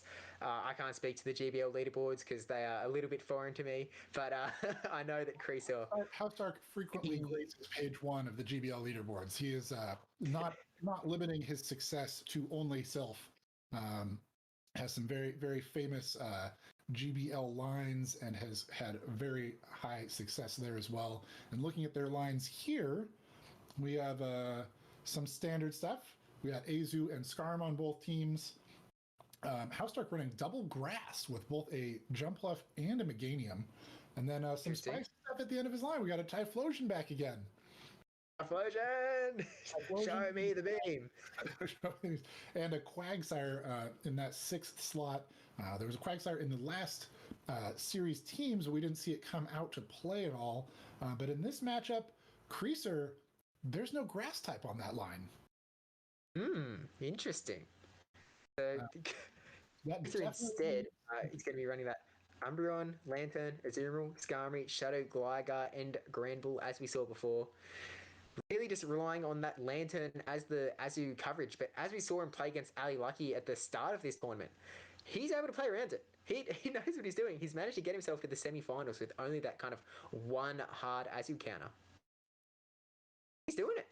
I think the lack of grass here, while he doesn't have another Azu counter, his one anti-water type is the Lantern, and there's a Quagsire. Quagsire resists the electric type moves.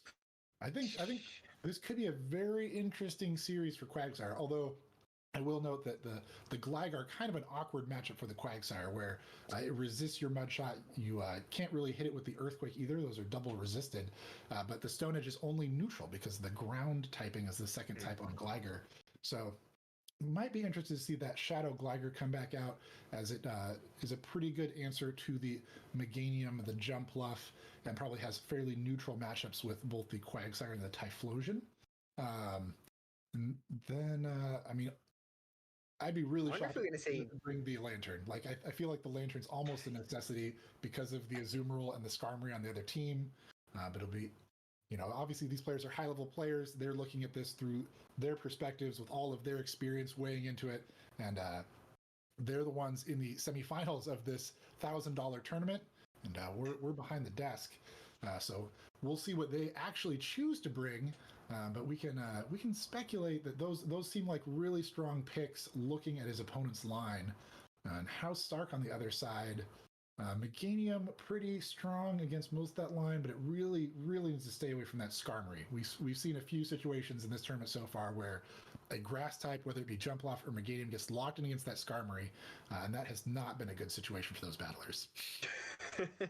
Yeah, if we can avoid that, that would be great. I'm kind of wondering if Creasor might bring in that Granbull as some sort of like trying to counter that Quagsire a little bit, because it would certainly do a lot of damage. You'd have to invest a shield. It's obviously not a great counter. It's not a dominating thing, but when you don't really have too much to counter it, I mean, what can you do? What can you do? There's no Umbreon on House Stark's line, so there's I don't know that the Granbull feels a little out of place in this matchup. You got the really a little out of place in this meta overall. True. We have not. I don't think we've seen a Granbull win a game yet. So Granbull, while highly ranked, especially in the Shadow form on PvPoke, you can see sometimes things being highly ranked doesn't mean that they actually function that well. It can come down to how they fit into your team, what opponents are likely to bring, and then in GBL, you can get away with surprising things on your team because it's a blind format. In these kind of tournament formats where it's show 6, choose 3, it becomes very hard to actually bring the surprising thing to the game because your opponent generally will have some kind of answer for it. And those high-risk Mons, when they get answered efficiently, really kind of bring your whole team down a little bit. Yeah, and it kind of like takes up that sort of. It's not as versatile. It's just kind of like you know what it does. It does that one thing really well, and it can't really maneuver. You've got Charm. It doesn't charge up. Charge moves very fast. You've got Crunch, which isn't really hitting anything in this meta. It's super effective. There isn't much in the way of psychics or the like. You're not really hitting any steals around with that like close combat sort of nuke. Even Skarmory's got the flying typing as well. It's just not really positioned to be this mastermind that destroys the entire meta. It's a bit niche. In saying that, again, Creaser is through to the semi-finals, and he's used one of his 6 slots on his team for Grand Ball. So he's obviously got some ideas about how he's playing this meta. Whether we haven't seen most of his matchups, so we can't tell if he has been using Grand Ball to great success, or not at this stage. But we might see it come out. We might not. We probably won't. We'll probably just see the other ones come through. Shadow Gligar being a possible other pink mon to bring in instead. I expect to see a fair bit of the Gligar, probably those middle 4 mons looking at his lineup. The Lantern, the Azu, maybe not so much the Azu, given how Double grass on the line. So maybe a fair bit of the Umbreon, Lantern, Skarm, and Gligar. Some combination of those 4 seem pretty solid. The shiny blue Gligar. I don't think they're Shadow Shiny Gligar not released yet. I don't think. Not possible. I don't think. Possible. So we won't be seeing. Actually, I feel like. I think Gligar might have been a Shadow Leadermon before they were releasing shinies with them. I think it may have been an early days one, potentially. But yeah, I do not believe I've seen a Shadow Shiny yet in that regard. You're in the chat. You can confirm or deny Shiny Shadow Gligar exists. Go ahead and spam the chat with yes or no. We encourage you to share that knowledge with us and with the community, because we are both a little unsure of that one. We know nothing. I don't know how we got here, to be honest. Where am I? What are we playing? Is this Pokemans? What are those pocket shoes? PvP Steve having a momentary lapse of self-awareness. PvP Steve, awesome content creator in the Pokemon Go community, accomplished battler. I'm a fraud. I'm a sham. I don't have any idea what's going on. I just have lines fed through my ear. That's what this is. People just tell me exactly what to say, and I say it back. I've actually got Speediest Chief. He's been doing this entire casting. Don't know what to tell you. It is what it is. But yeah, we've got Creature and Housedark waiting to go in. Got Rise sitting in the finals chair, just watching, waiting to see who's going to be taking on the finals. Yep, we will be watching this battle from Housedark's perspective when we get into it. We saw Creaser across the battlefield from us once before during the pool play, defeating Ali Lucky. And we'll see what he can pull against Housedark here. There were definitely some. He was really good about catching moves in situations where they're not very effective against Ali Lucky. Yeah. So it'll be interesting to see how he can maximize that here with these lines. Maybe it's catching a Sky Attack on a Lantern, or catching a Frenzy Plant on the Skarmory, or I'm not sure exactly what he'll try to pull off, but very, very crisp play from him early in the tournament. And that's why he is still here, chat. That's why he is in the semifinals, why he is winning. He's going to walk away from this tournament with money from the position he's in. So we are excited to see what he can do here. And then if he can move on and maybe dethrone Rise, the reigning champion who is back in the finals. Yes, Speediest Chief, you can have my autograph. You'll just have to come down to Australia to pick it up when we have the big Aussie throwdown. The bash down under, the blunder down under. I'm clearly really slow on these rhyming thing. Couldn't think of Magnemite before. But it looks like we are going to be going in now to the semi-finals with Housedark versus Creaser. We're seeing the Typhlosion in the lead. Yeah! So we'll see if it's Shadow Claw or Incinerate up against the shiny Umbreon here. Incinerate. Yeah, that actually helps in this matchup. Shadow Claws would be resisted, but the Incinerates have that stab and are doing neutral damage. And timing a little awkward there from Creaser. Got probably 3 extra turns of Incinerate on that one for Housedark. Can afford to tank this first foul play, and is now at 100 energy. he gets to Solar Beam so fast with Incinerate. So incredibly fast. I'm really hoping that there's a Solar Beam coming out here, but we are almost at the 2 Blast Burn here, so throwing the first one now. Going to do a really nice chunk of damage. Kind of wondering if a shield may come up on the Umbreon side here, because he's going to do tons. Letting the first one go through. Okay, so trying to match shields with House Dark. Didn't burn a shield on the first one, so going to go for the second one, and the ball is now in Crease's court, whether he wants to shield or not. There's the shield. Now, yep. And the Umbreon's going to outpace here to the next move. So we see House Dark switching to that Quagsire. As we said before, there's no grass type on Creaser's line, so there's no real hard answer for this Quagsire. It's not really farmed out.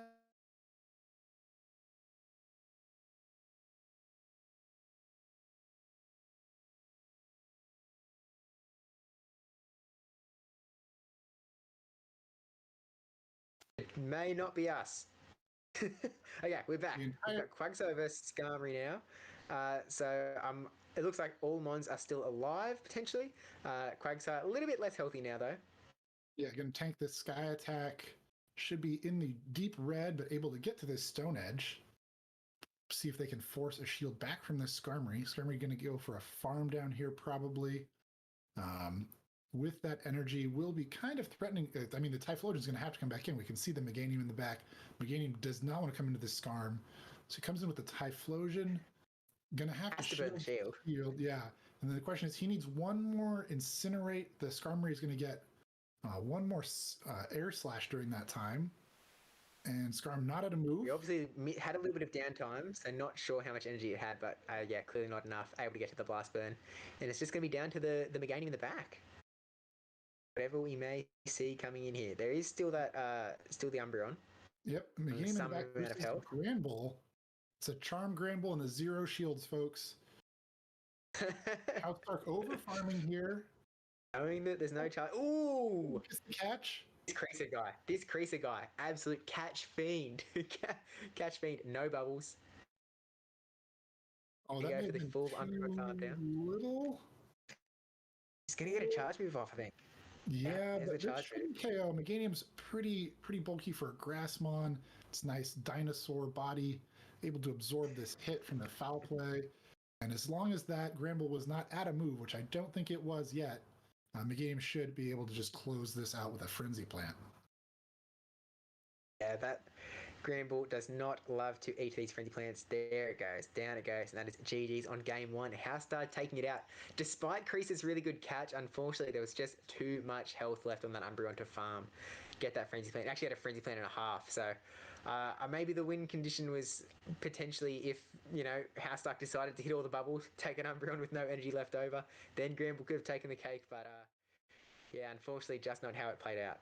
Well, Creaser proved me wrong. He brought the Granbull. I did not think it would be very good for this matchup, but then we also saw that the Granbull was not very good for this matchup. Although, thinking about it, House Stark swapped out of his Typhlosion into the Quagsire first. Mm-hmm. Creaser brought in the Skarm there instead of the Granbull. That was probably the turning point in that game, because then that ended up with House Dark having the Meganium in the back and the Skarmory being dead. If exactly right.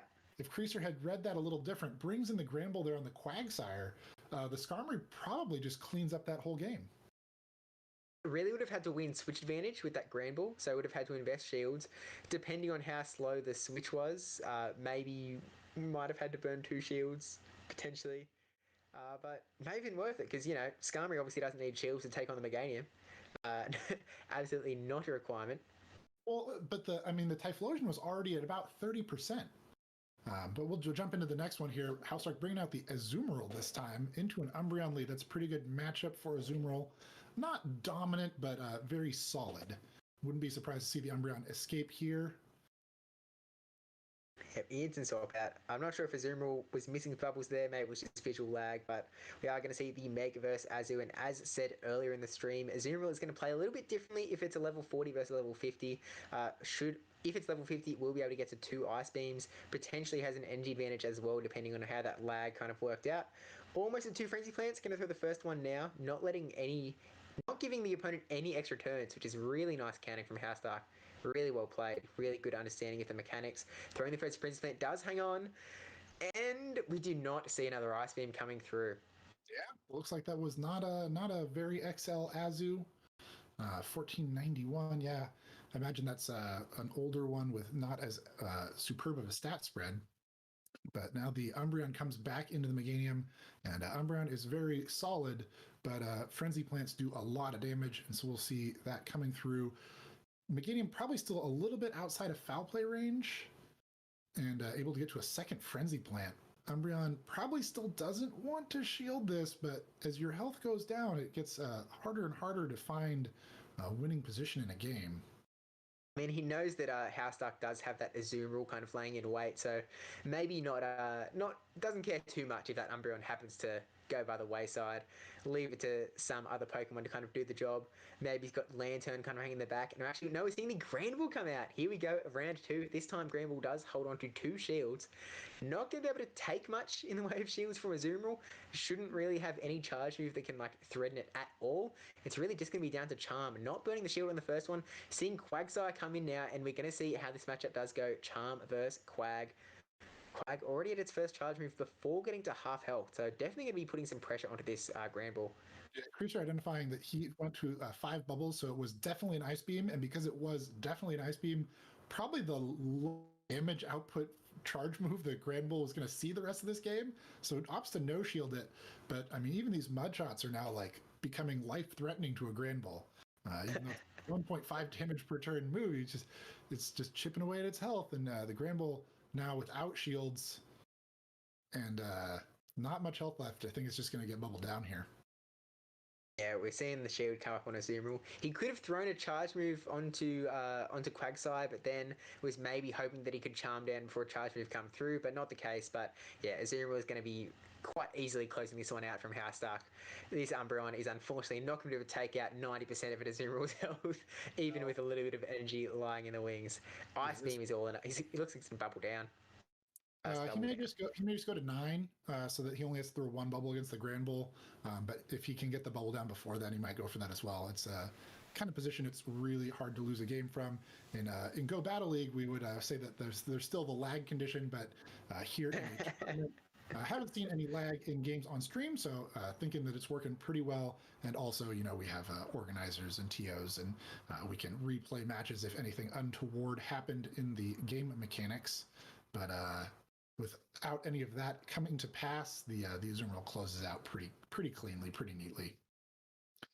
House Duck going through to the grand finals up against Rise to Occasion. We're going to see Mazer Gaming versus Elite Four, one of those sort of classic bastions of matchups that keeps showing up in tournament after tournament. It's kind of like that. I see many people referring to as sort of old guard versus new guard kind of deal, with Mazer being current, like, huge forces to be reckoned with, and Elite Four being that just OG, like they would, the kings of Silver Arena Season 1, for example. They ruled the days of pre-GBL and are still doing really well in current times. So, I mean, yeah, House Duck able to take it out over. I was reading Rise to Occasion's name there. Did that say Rise the whole time?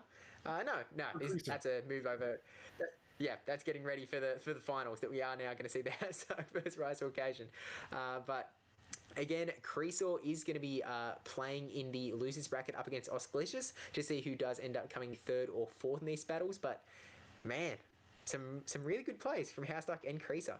Creasaw not going for as many sort of catches as we saw in the earlier battles up against Ali Lucky, but still tried to get it in. But it didn't swing the tide in the first battle, unfortunately.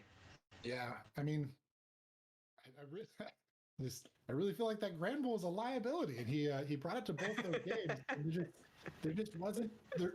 If you look at House Stark's team, there's nothing there that you can really charm down without using 2 shields.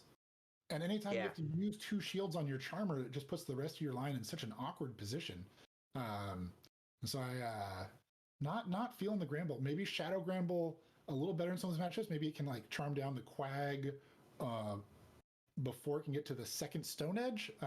So maybe that might be a little more viable. Maybe that's why the Shadow Granbull ranked higher in the PV Poke rankings for the tournament than the normal Granbull does.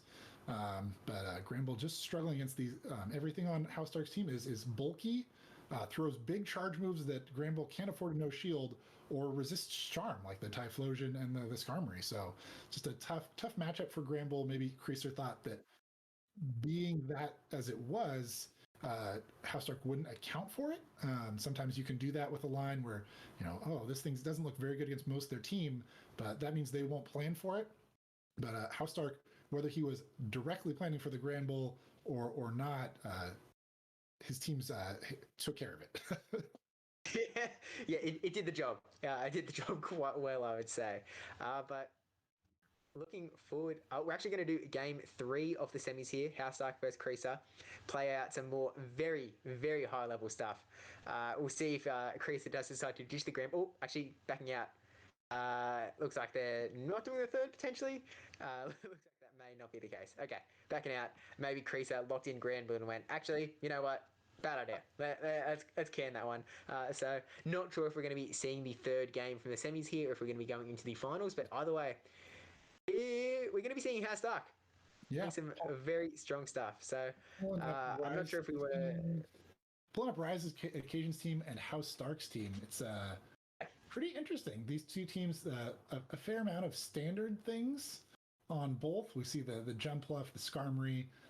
House Dark has the Azumarill, which we saw in a lot of teams. Rise has the Umbreon, which we see a lot of teams. But both these teams having 3 kind of less common flex picks. House Dark with a second grass type, Meganium, and the Typhlosion and Quagsire, and House Dark with those, and Rise to Occasion with that Ampharos, Quillfish, and the Hitmontop.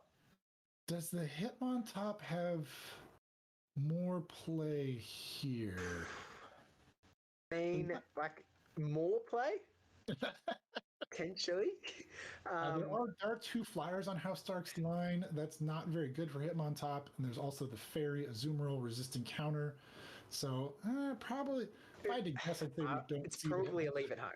Yeah, probably don't see that. I don't think. Yeah. Maybe we see it. We are not rise to occasion. We are not worthy.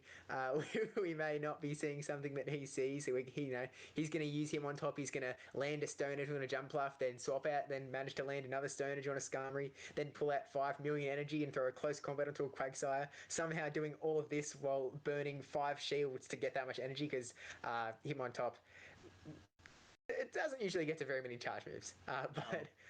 It's not a bulky fighter like a Metacham, or like a bulky pseudo fighter like a Defense Deoxys. It doesn't have the health to just take a bunch of punishment and then throw out those big moves.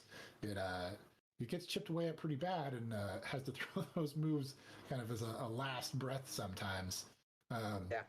The Ampharos here is the thing that I'm pretty interested in on Rise's line. He's leaned on that Ampharos really heavily in the games that we've had on stream, but this is the first opponent he's had that has a ground type that they're likely to bring on the team. Like, we saw the Steelix on Oscar's team, but he didn't bring the Steelix, and also the Focus Blast, super effective, like essentially just kills the Steelix.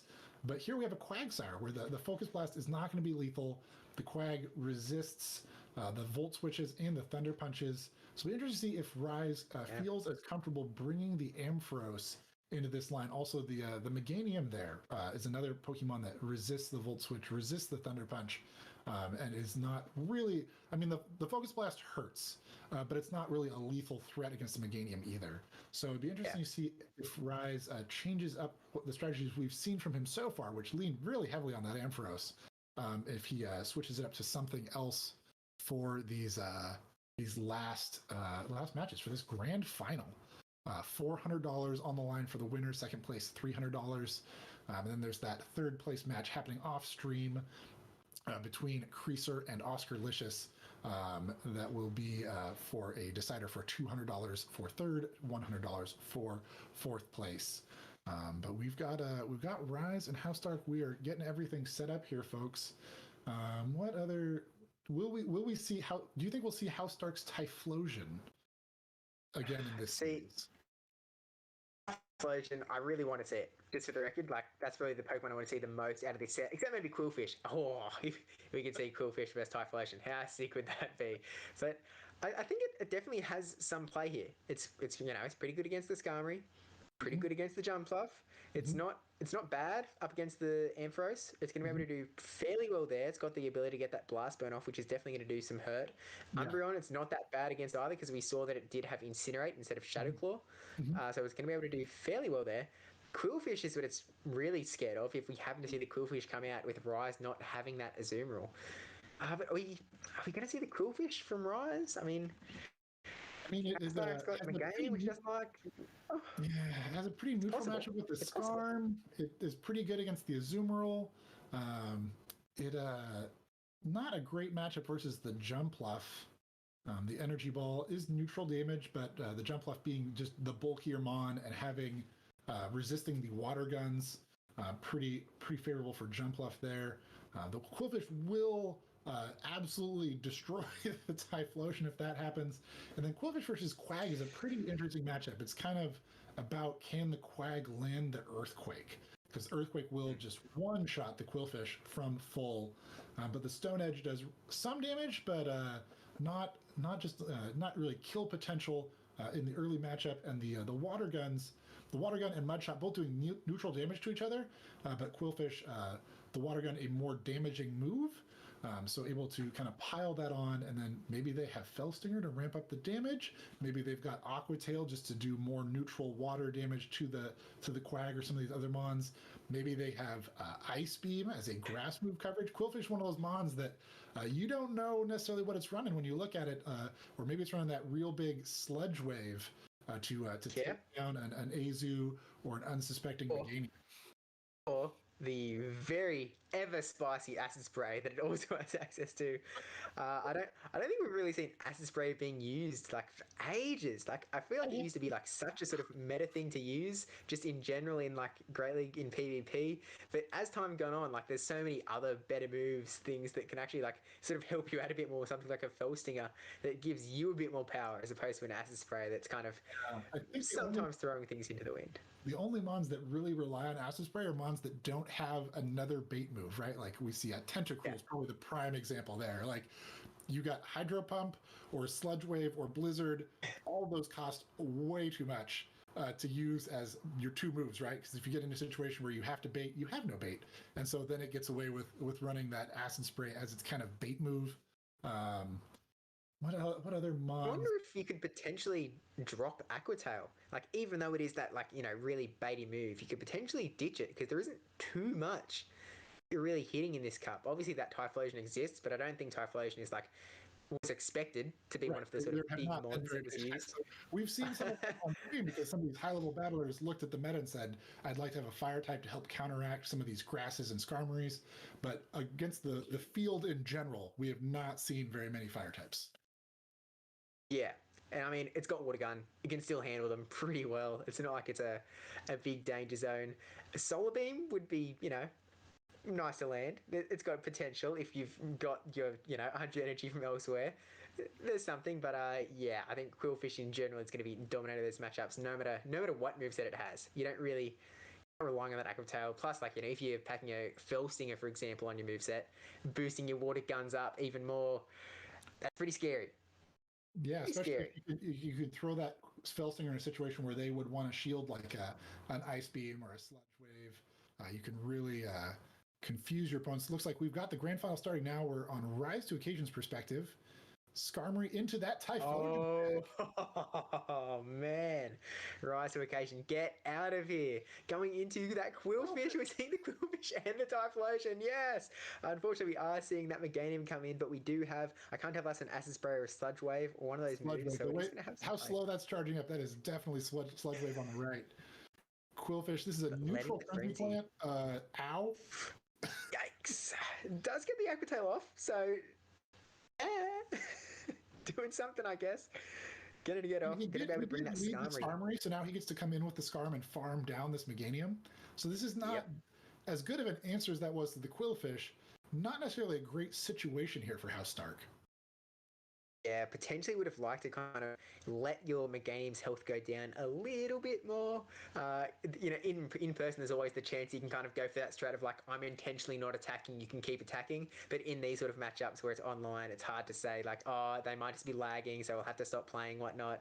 It's a little bit worse there. I see a message from Dragonite come in. Dragonite, stop messaging the man, he's busy. But Skarmory about to finish off this Meganium, and will presumably see that Typhlosion come back in, who really does have to respect these charge moves. Yeah, there's, the only thing on Housedark's line that resists Sky Attack is his own Skarmory. So if he has that, I would expect that to come in here, but nope. Typhlosion comes back in. Typhlosion, while it's doing super effective damage to the Steel type of Skarmory, does not resist Flying type damage. So this is not a great situation for Typhlosion. And good shield on the Brave Bird and the swap into Umbreon just to try and soak up all this damage and maybe keep Skarmory for later on.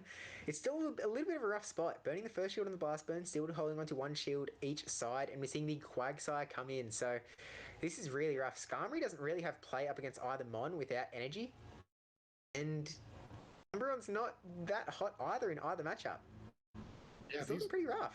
These Earthquakes, very, very strong neutral damage. The Earthquake is a very efficient move, has stab from Quagsire's ground typing.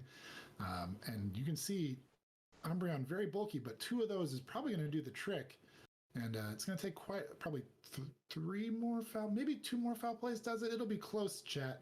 But either way, the Typhlosion is lurking behind this. And if they can get a farm down on this Umbreon, that Skarmory is in a lot of trouble. Yeah, I mean, maybe there's a chance where you no-shield the Umbreon. Nope, never mind. I was going to say no-shield the Umbreon, maybe get some farm from the Skarmory, have energy to go into the Typhlosion matchup, but they still have a shield. Housedark is still holding on to that shield, so going for the foul play now. I guess the question is, do we see the shield come up from Housedark? Does he want to protect the Quag? Nope. Bye-bye Quag. See ya, Typhlosion just wants that energy. Bye-bye Quagsire, Typhlosion is my new best friend. We'll see if it's enough.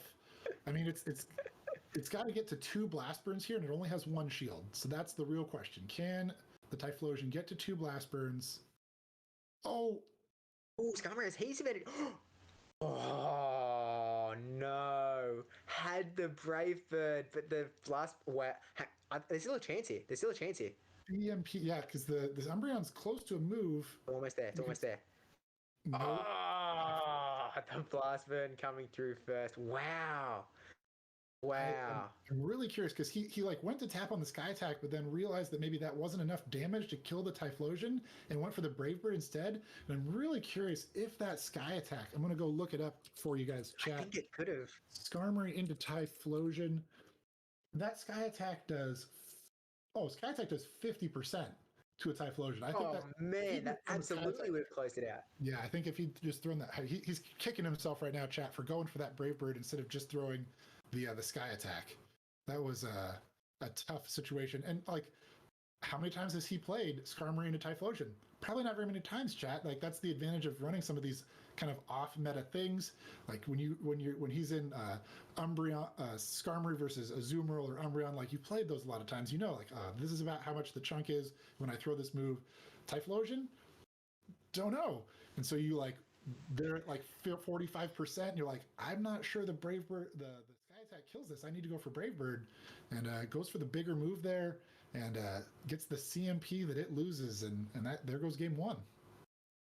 Yeah, I mean, it's really rough. We've seen a couple of those games today where, like, this one single wrong decision flips the entire match. This one single thing flips the entire win to a loss. And that kind of speaks to, like, how much sort of skill and, like, perfection comes into these games. Like, the more perfect you play, every single mistake you make can be capitalized on. And unfortunately, the Blast Burns just barely came through. Even Umbreon was almost at a charge move, but the Blast Burn came through just as the last resort was going through. But we are going into game 2.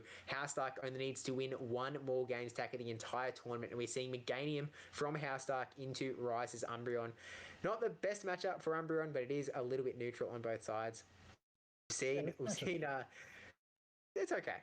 Yeah, this matchup's really neutral. The Frenzy Plant is the best move in this matchup. It's going to do the most neutral damage, but the Umbreon definitely a little bulkier, and how those kind of interplay can be very close, especially in a matchup with this where you have the Vine Whips coming through as a 2-turn move from the Meganium and the Umbreon having the 3-turn Snarl.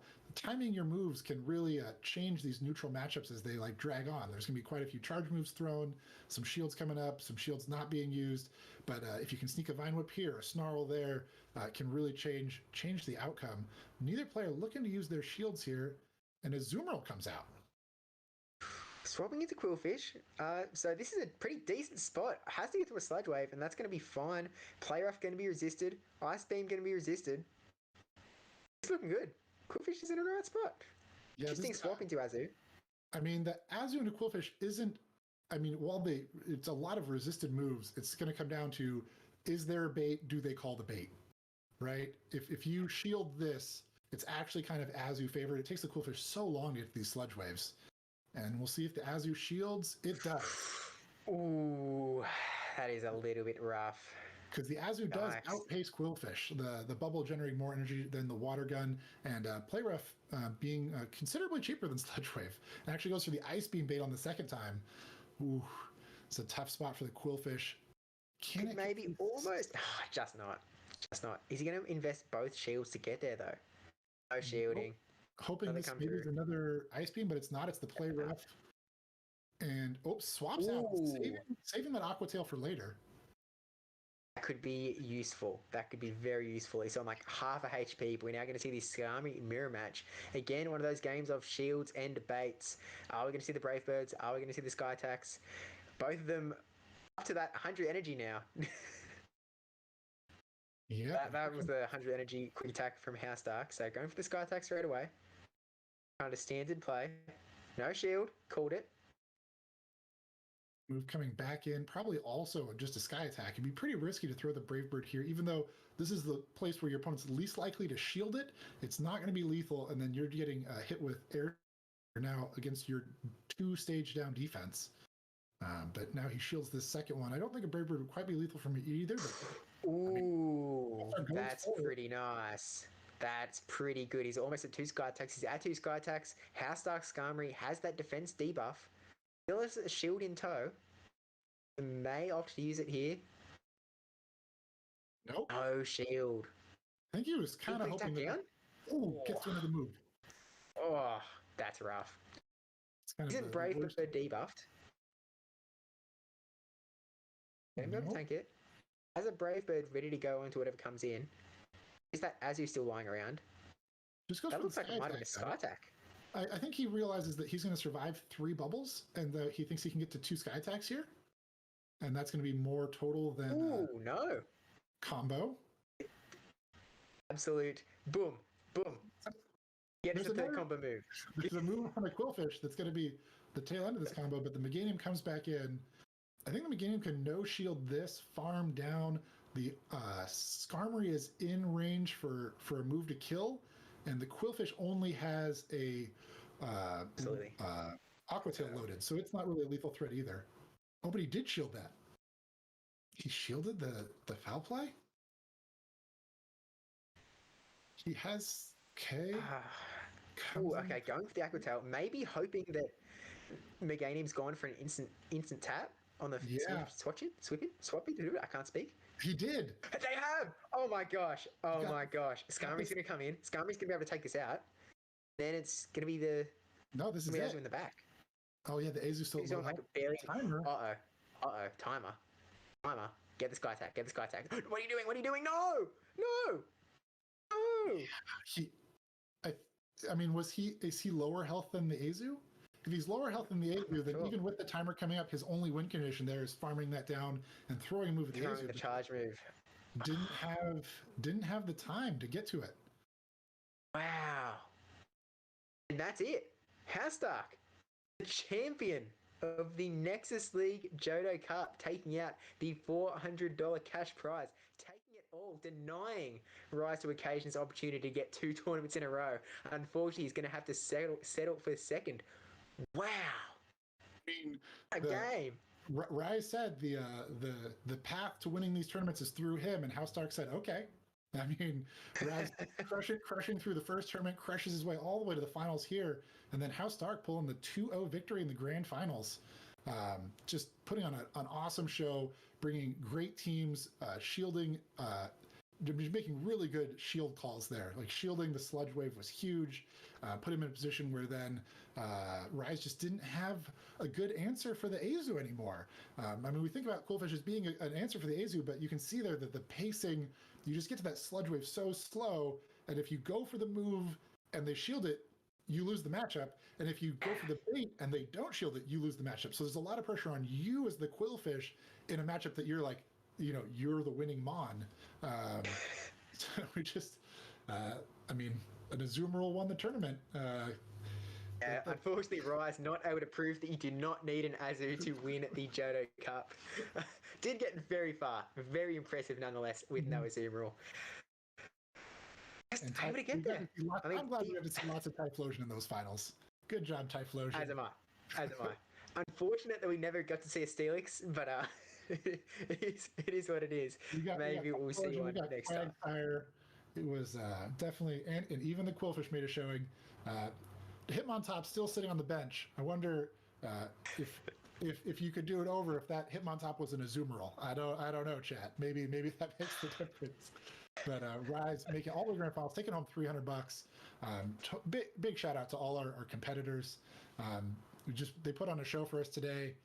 Some of them won some money. Some of them just got some good experience, maybe learned some things. I've enjoyed being here. I mean, yeah, I think we're trying. We'll see if we can get something else special for you guys towards the end here. But if you guys can let us know what you liked about the tournament, what you didn't. I think that there's you can give us feedback in the chat now. There's going to be a feedback form available later. Antimatter looking to grow this scene and invest in it, and interested in your feedback, what you liked about the tournament, what you didn't. If you can be specific, that helps them so that they can more directly improve on things. Waiting. Okay. It looks like we're going to throw it to Dragonite now, that again, hostess with the Moses, who's hopefully going to bring something special in to close out this stream. So, over to you, my friend. And switching graphic. Switching graphic. Guys, I don't know if I have some kind of implication in there. We saw my Discord pings to Rise, and if I have to be the guy who's guilty for throwing that tournament for Rise, I'm going to feel pretty bad.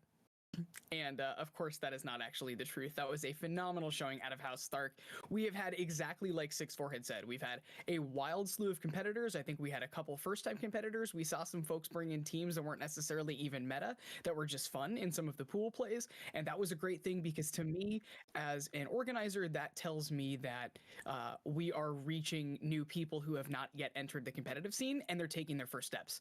And in anything you do where you're sort of performing, right, like playing your first song on a stage with your band or dancing for the first time or whatever it might be, anytime you do that in front of a group, you've taken that first step and you've eliminated, I think the psych on that is like 80% of the roadblock to doing it again. And so that's so cool that we can help facilitate the entry for some of these players to enter into our scene. But coupled with entering into the scene is closing out of it. And once again, House Stark closing out with first place and dethroning my personal bet of Rise to take that first place. So we do not see a back-to-back two-peat. Rise, of course, in the money, and we did actually get offhand. We know that Creaser ends up getting third place here, so Oscar Licious will walk home with the fourth place prizing as well. So very gracious showing out of all of our top four here. I'm so impressed, but I do believe production whispered into my ear we might be able to bring in a certain person who just took a victory here. House Stark, are you with us? Oh, I think so. Am I here? I believe you are. How are you feeling after that, my friend? Oh man, I felt like I had to rise to the occasion there at the end, but no, it was yeah, it was. I'm feeling a little bit of nerves, but I'm good. So what precedent does this set comparatively? Because we always see Mazer this and Mazer that, and we'll see some Rebel and we'll see all of that. So what I'm hearing is that the Elite Four has now dethroned the Mazer boys. We had a Mazer betrayal. They had to take out their own player. They hurt themselves in confusion, and now the E4 is beating up Mazer. Are we going to see a consistent run in the future? Now listen, we don't have any kind of rivalry because obviously like they have to win some of them to be able to get to the rivalry. You know what I mean? So no, I'm just kidding. I'm just kidding.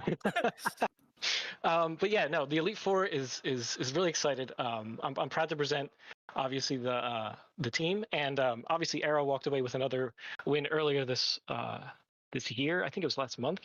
So yeah, we're just starting to hit up.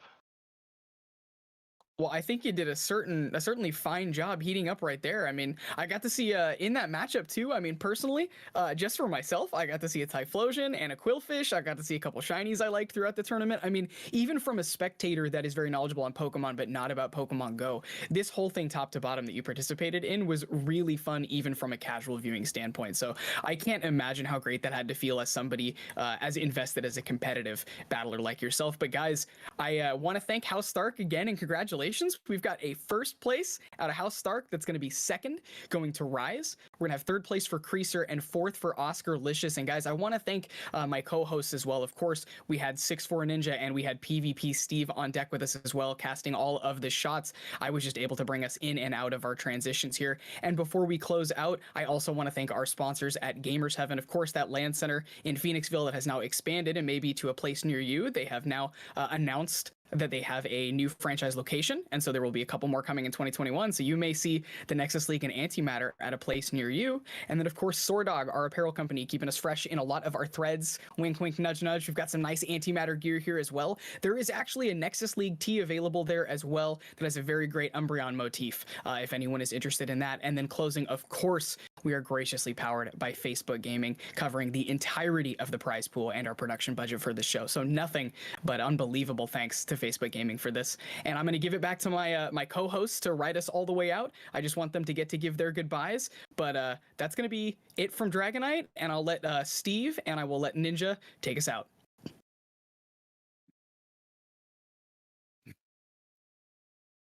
Thank you so much, Dragonite. This has been a seriously awesome tournament. Huge congrats to not only House Stark, but also the entire, I mean, just everyone in the tournament. There's been such a good showing from every single level. Even from like the very first match we watched, Ali Lucky versus Creaser. Such high-level plays, and it's been like that throughout the entire tournament. We've seen some great swaps, some great shielding, some great baits. Just really well played on everyone's part. Congrats to all the people who are going home with the cash prize. But yeah, thank you to the Nexus League for hosting this. Hopefully we will see another Nexus League tournament coming very, very, very soon.